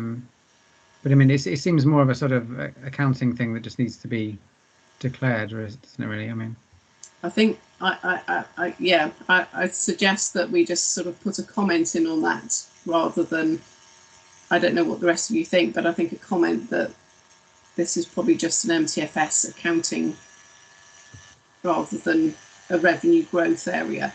It's an odd place to have put it. I think they had to put it somewhere. That's the impression that I got, but yeah, I might be wrong on that. Okay. So what do we want to say on that? Sorry. So there's a comment, really, Dominic, saying that whilst we recognise that, I mean, we can look back at the transcript, but I think Francis said it was an accounting slip, so it didn't. It was supposed to have been in the MTFS previously, but wasn't. So therefore, it had to come in this one because it has to come somewhere to be accounted for. I think that's what she said, and obviously we'll need to check that. And sure, but I'm not. I'm sort of a little bit unclear about what we're saying. So the comment is that it's not really a revenue. It's, well, I suppose it is now a revenue growth, isn't it? Because it was slipped. Okay, I don't know, because it seemed odd, because it looked like it should be in a way not in this table, because it's an MTFS accounting thing, not a revenue. Anyway, it was an odd place for it to have gone, but maybe it's just there's nowhere else for it to go. So are the members happy that it just remains there, and we just note that we think that's a slip from the MTFS rather than something that's new? Yeah, well, even if it may be an accounting thing, but I still don't fully understand it. So, Dominic, if you could kindly note how it appears as 500k, $500,000 for this financial year, and it comes out the next financial year, but it's also represented as a revenue growth of 550k because of the 26-27. Yeah, I think she said the costs were going up. Yeah, but then why does this year's election costs go in and then come out? So essentially it's zero on the balance sheet at the end of the day, whereas the one from 26-27 is 550. That's the only growth. Kind of is the revenue budget. So if we just put it in and don't take it out again, then that's money that we'd be spending every year from now on. That's right. And we're not going to be spending it every year from now on, because there isn't an election every year. So it has to go in this year and come out next year, because we're not spending it next year. Yeah. So does that mean once it goes in 26-27, it comes out 27-28? Yeah, I think so. Yeah, there'd be a corresponding 550 in red the next year. Yeah.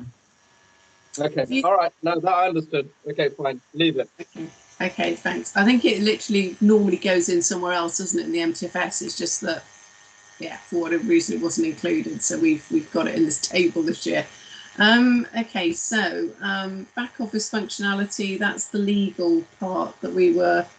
So the money going in, I think probably is good. I didn't have anything else I wanted to add on that.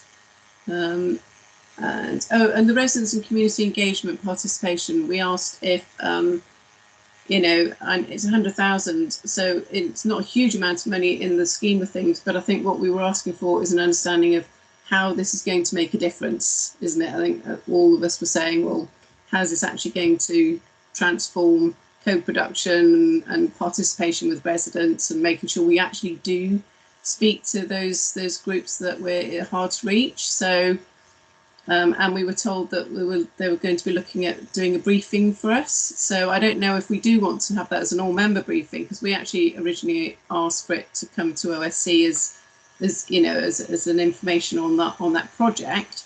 It then got moved to, we could do a briefing. So I don't know if from OSC, do we want to just take that information through OSC, or are we happy that, we suggest that there is a briefing on this? I mean, I'm easy because I'm, So I was a bit frustrated with the answer I got to the question, which I didn't really think added any more information than what was provided originally, because I suppose I like things to be a bit more concrete and not to have a lot of words about, we want to do things better. We want residents to have a good experience. I want to know what it is that we're actually going to be doing that's different. This money could be, increasing by a certain percentage the number of, the number of resident engagements that we do in various different ways that we already do, or it could be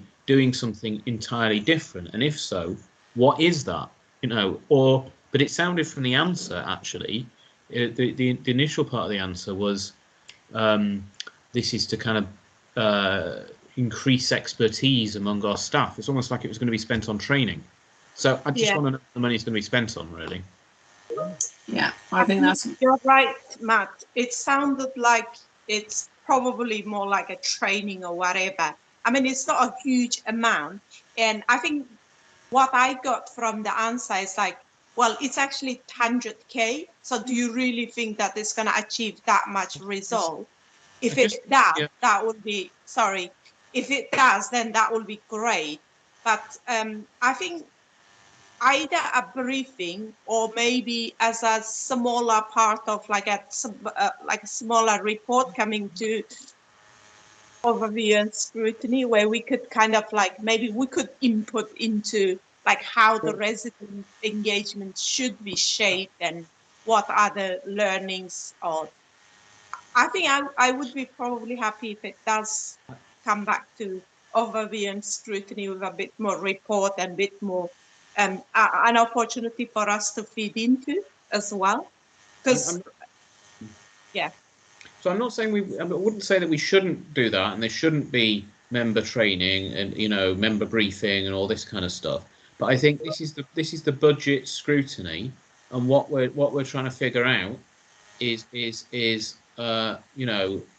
trying to scrutinise what the money is being spent on. So I think for the purposes of this meeting and the recommendations from this meeting, I would just like to see, because co-production is such a key plank of the current administration's approach, I would just like to see this is appearing in the MTFS as a revenue growth proposal that's connected to a fairly new priority of the administration. I want to know what that money is being spent on, and I don't want to hear nice words about that basically sound like we just want things to be better for our residents. I want to know where that money is being spent and what's going to result from it.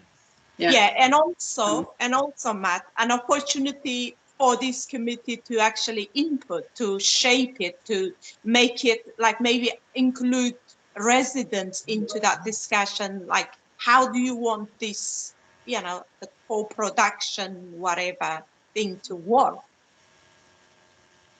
Yeah. Anyway, sorry, on a different note, I think Dana is trying to get back in, but she's not able to. Yeah. So I don't know if there's a way we can assist her to come back or. Yeah, I was going to ask Dominic, because she's asked for a couple of points, which I'm not quite sure. I think 7.1.4 isn't on your council. It's temporary accommodation. That's around housing. So I'm not sure. And then she's asked about the clarity on sufficiency of reserves.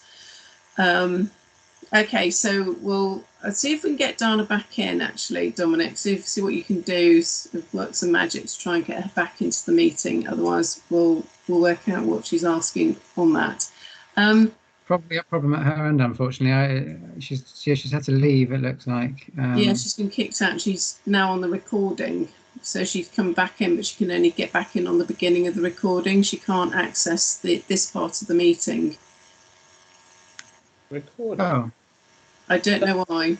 Because she's clicking the link on the agenda rather than following the link in the calendar. Oh, maybe just put that out to Dominic and see if he'll get it through. The recording shouldn't make a difference. Okay, we'll try that, but I think we're quite clear about the residents and community engagement participation. So I think we've got quite a strong ask on that, and I think I'm really confident that hopefully we should get some better information, because that was incredibly wordy, and as Matt says, without actually anything there to indicate what it was being spent on. The second one is the new capital MTFS programme, which is page 59. So this was quite complex. I mean, there's an awful lot to unpick, and I'm sorry we would have been here all night if we'd literally tried to go through all these. I think in future, I think a recommendation will be from us is that if we get something which has about 6 or 7 different parts to one little section, we're going to need more information as a matter of course, because then we can read it in our own time and then ask questions that are hopefully useful. I think trying to unpick that in this meeting was actually quite an ask for us to do. So has anyone got anything specifically they wanted to do, say, on the web and self-service projects? I know that Diana was saying about getting a better web, what did she say? Yeah, website. Website, that's the word. It's getting late. Better website, and I think just to sort of the clarity around that, because this web offer, I think we were told it was to get a better website, but I think it would be really helpful to know at what point, because we've got two sets of funding there, the 1 million and the 750,000. So I think we can ask her question on that as to, you know, at what point within this there's quite a huge project going on there, but at what point is the website going to be looked at? I think that would be helpful. Is there anything else on? There's quite an awful lot in all this, actually. I just found this quite difficult to work out what exactly was being done. I don't know about you, so if there was anyone.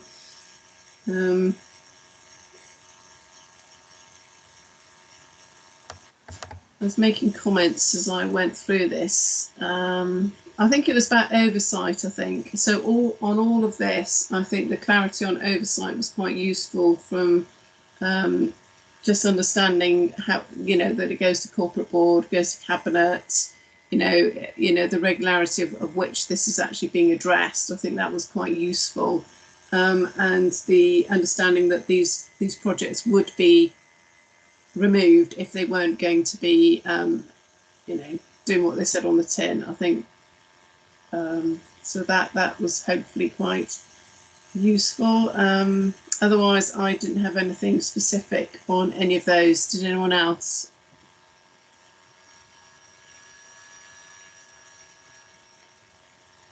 Nope. No, I suppose.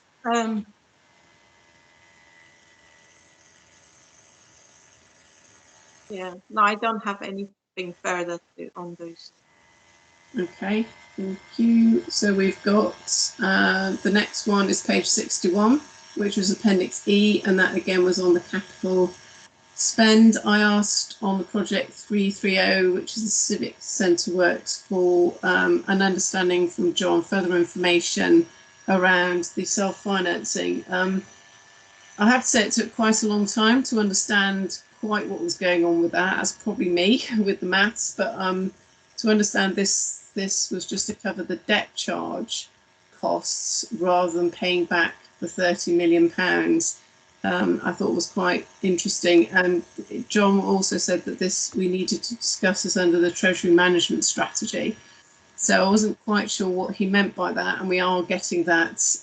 So Dominic, could you flag that up? Because I was speaking to Aisha today about the Treasury Management Strategy. I don't know how this correlates with, I mean, usually Treasury Management Strategies, from what I remember, is quite different. But anyway, it would be quite helpful to understand if they need to know that we're going to be asking this question.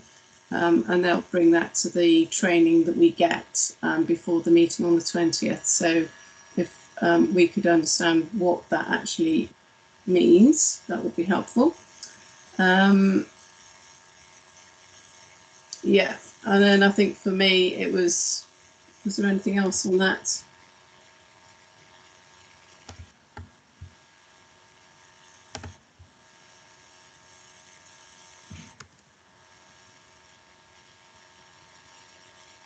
Oh, and I was asking about the £92 million that will be spent over the medium-term financial strategy, and how much was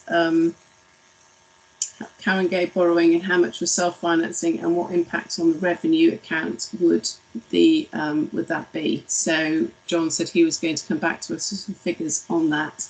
So that's I don't know if you call it a recommendation, but that's a definite ask that we get that information before the next committee meeting on the 20th, because yeah, we can't make recommendations if we haven't got the information, so that would be good. I haven't got anything else to add on any of those schemes. Has anyone else got anything they wanted to add? No. Okay. So moving on to the medium-term financial savings tracker. Okay, page 63. So I think we've got quite a strong recommendation on this tracker. I think Dana sort of pointed out we didn't have the savings achieved year to date, and that we really did need to have some understanding of where that was. I wasn't quite sure what we were being told by the end, and I think I'm just going to leave it there. I think we just need to get this table clarified, really, as the information that we're being presented with and the RAG ratings that go next to them. Can I just ask something on this? I think it's, yeah, Dana might have raised that point. It was quite an interesting one. Basically, my understanding was that savings from this year has not been achieved, but they're, instead of trying to sort of, they're basically pushed for the next year rather than budgeting for it on this year to save in some areas. So I think some clarity of why, first of all, why that's happening, and secondly, where would they, I mean, next year, so presumably there will be some areas that they will, I suppose they wouldn't know that without preparing the budget. But I thought, what's the reason why they're not achieved this year but pushed into next year? Yeah, no, that's a very good question, and we can definitely ask that. We can add that to the question on the tracker. Yeah. That's very good. I think for me, the audit and risk management, I am a bit concerned now. It sounds like they've made the savings. I know it's 20,000, which isn't a huge amount. I think for me, I am worried about reducing the number of audits. I'm quite keen. I like external audits as well. I think that's good practice. I think in any other business or industry that some external oversight is never a bad thing. So I would quite like to understand actually what those savings were about, and are we actually reducing the number of audits completed? So if we could have that information, please, Dominic. I wouldn't want to make a recommendation at this point because I haven't understood, I don't think, what exactly that line is saying. So I wouldn't want to say anything that, anything further, but I would want to have some clarity around the audits on that. And then I know this, yeah, go on. Sorry, Pippa. No, go on.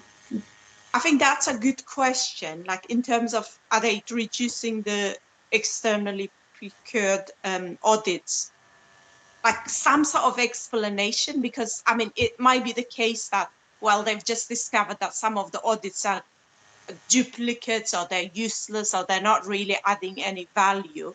If that's the case, then it's fine. But why is it kind of, yeah, like audits are basically assurances, and also looking from someone else looking from a fresh perspective, and analyzing the data and information and so on. So it does give us members some sort of confidence that things have been done properly. So I want to know if it's like where they are buying the audit. Is it the value? They're useless, or they're not really competent, or they're not really adding any value? Yeah, some clarity, I think you're right, would be really good. Right, thanks. And we'll just get something before the meeting, Dominic, again, because obviously we're not going to make recommendations now, because Makula said we just don't know. So until they come back with that information, we can't really sort of make any other recommendation. But that's an area that we're specifically looking at. And then I think Dana was saying about YC 106, the reduction in legal service support, and she was concerned about that. Now, I didn't really understand quite why we're putting money into legal services and then we're removing it. So on one hand we're giving, and on the other hand we're removing. So could we ask for further clarity? What what is YC 106 compared to the revenue spend that we had at the beginning, where we're putting money into the legal service, because that was a quite clear understanding that they are boosting their legal service again, because they've realised that they've removed a post and that wasn't what they felt was actually the right thing to do. So I think that post has been re-established, but I think it'd be really helpful to understand what the YC 106 is and what type of legal service support are we actually getting rid of. Is this the admin support that was mentioned earlier? So yeah, I think we just need some further information on that before we can make any recommendation on, unless any of my colleagues want to make any recommendations on that now with them, or are you happy to wait for further information on that? I think further information is needed because, like you said, on the one hand, they're investing. I mean, I remember Councillor Davis was saying that basically it's like, like a form of insourcing, bringing, like, attracting apprenticeship or new people and young people so that they can kind of develop their legal career or be sort of like a work in that department. And where is this money coming out? Is it? I don't think. Yeah, I think clarity is needed, because in one hand you are investing, in another hand you are taking it. Where is what has been taken? Yeah. Where is it been, and why? why we doing it? So yeah, indeed. And then the last one that I had was on the so an understanding really that the 20/25 YCO4 financial saving. My understanding is now for 2022-23 that amount is going to be removed, because that is no longer happening. The first part has been achieved, said I think that's what Francis said, but the second amount, that's on page 66 at the end, where it's repeated but without the RAG rating and a bit more information. But my understanding is that is going to be removed, and I'm just to be clear that is what she said. So I thought that's what I was being told, but I don't know if anybody else heard anything different, but I thought that would be useful to know if that's actually the lines is going to be removed from the budget.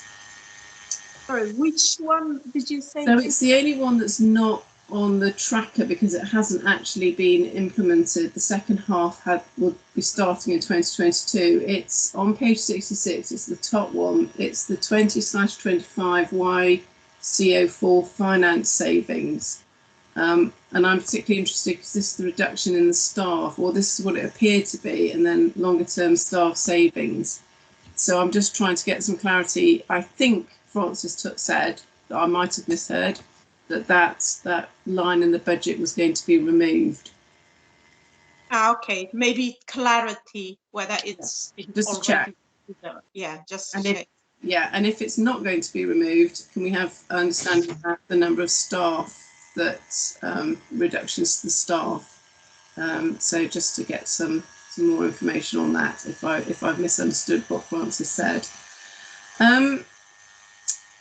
So I think that's it for me. The only other one is Digital Together, because that really is amber red. I know that we were being told that it's not a saving, but actually it is in the savings.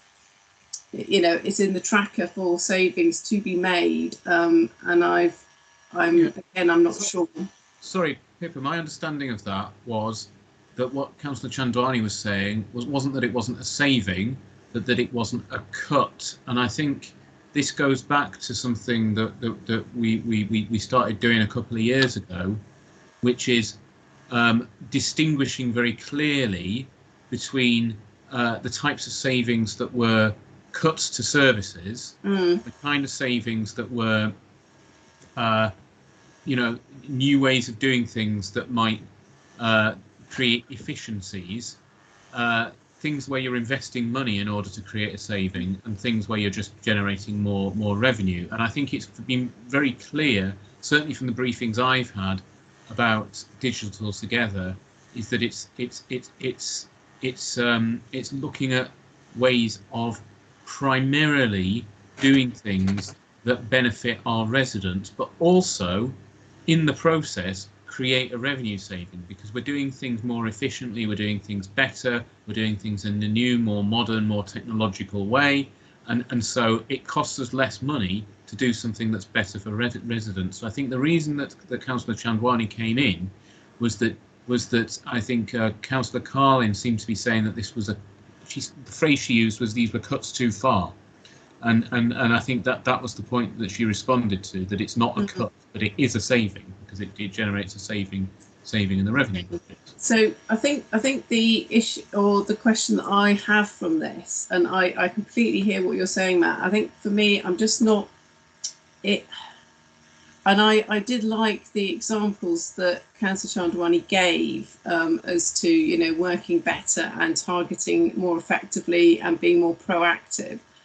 I'm just a little bit concerned around the money that is currently allocated in that area, because the projected full year savings is 90,000 with a start of 750,000. So it's just maybe a little bit more information, and I think this is where we kind of fell into a bit of an information gap here, didn't we, among like with others, that it's what exactly is being, you know, as you said, you know, it's doing things better, but then also can we generate a revenue saving because we've done it better, and that sounds great. It's just that I think there's the evidence around that, and it's just whether the project, you know, I don't know why it's not delivering the amounts that has been put down that it should be delivering.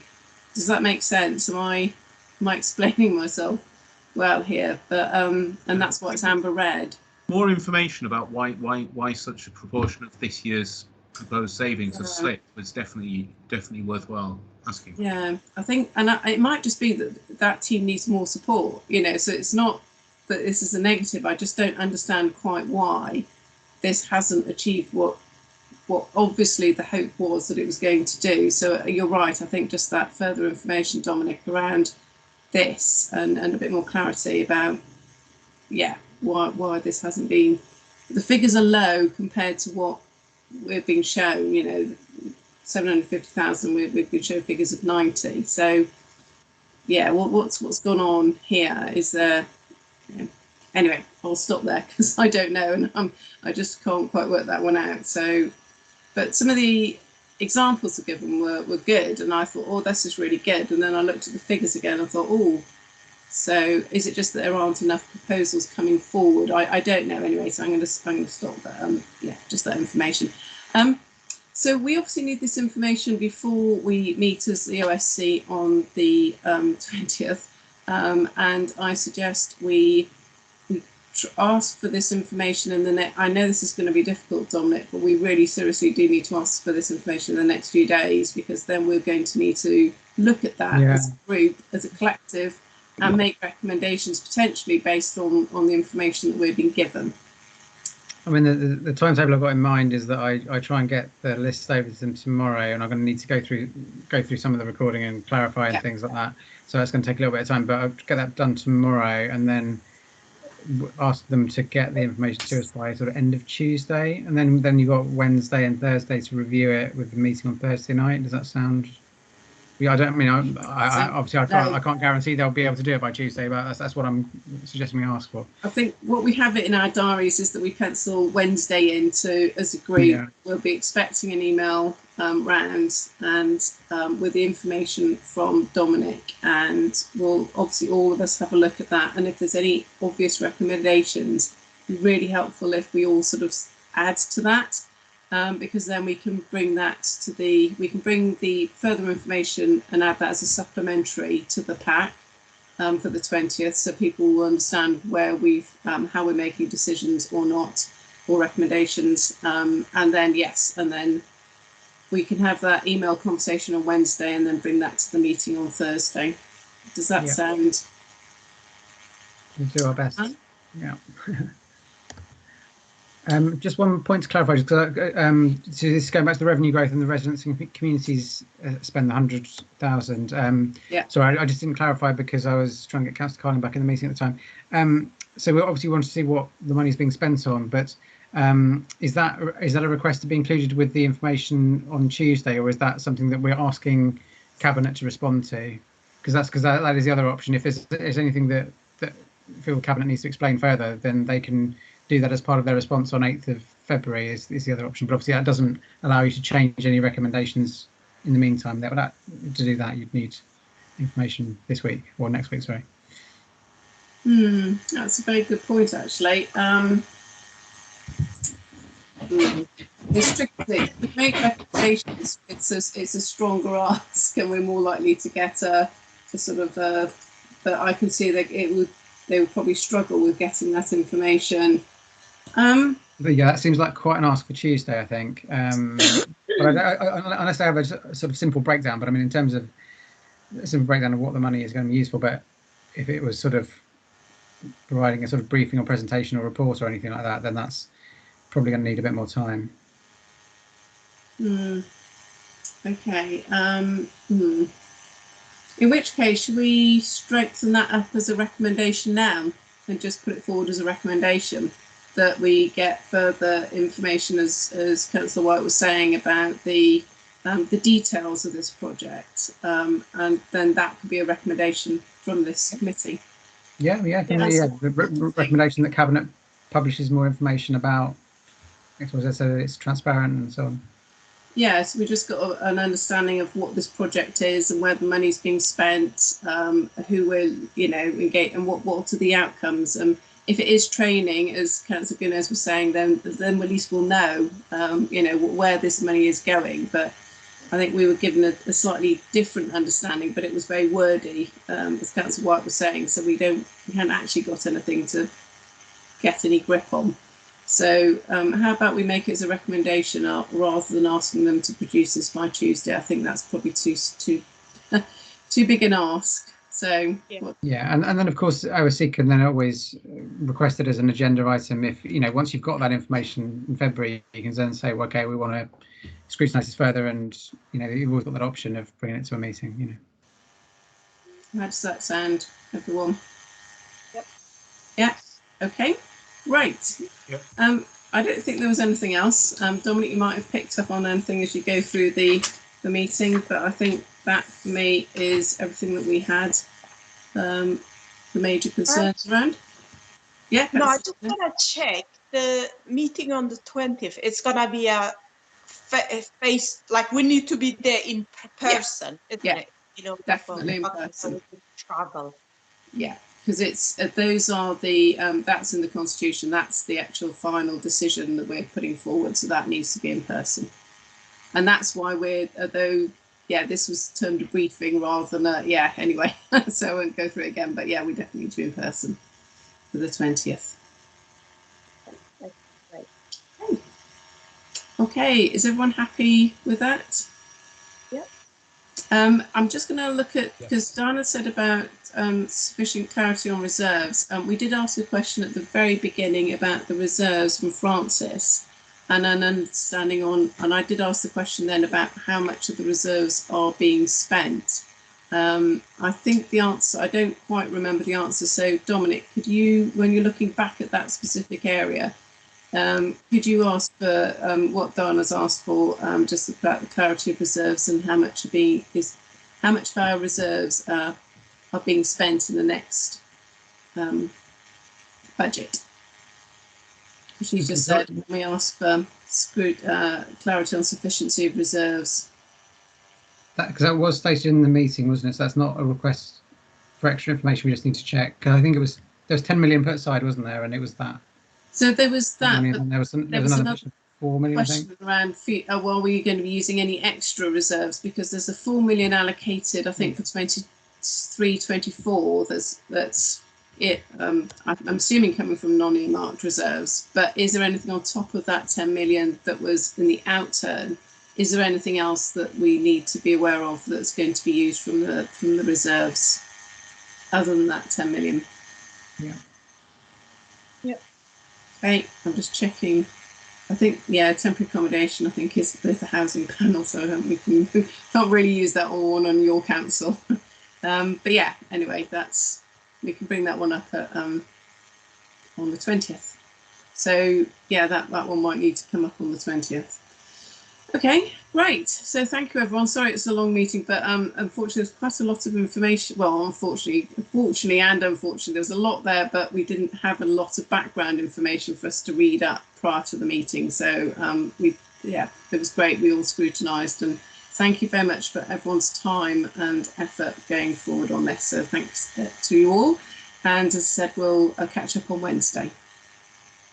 Yep. Okay, thank you. Okay, I'm going to close the meeting. Thank you. Thanks. Good night, everyone. Thank you.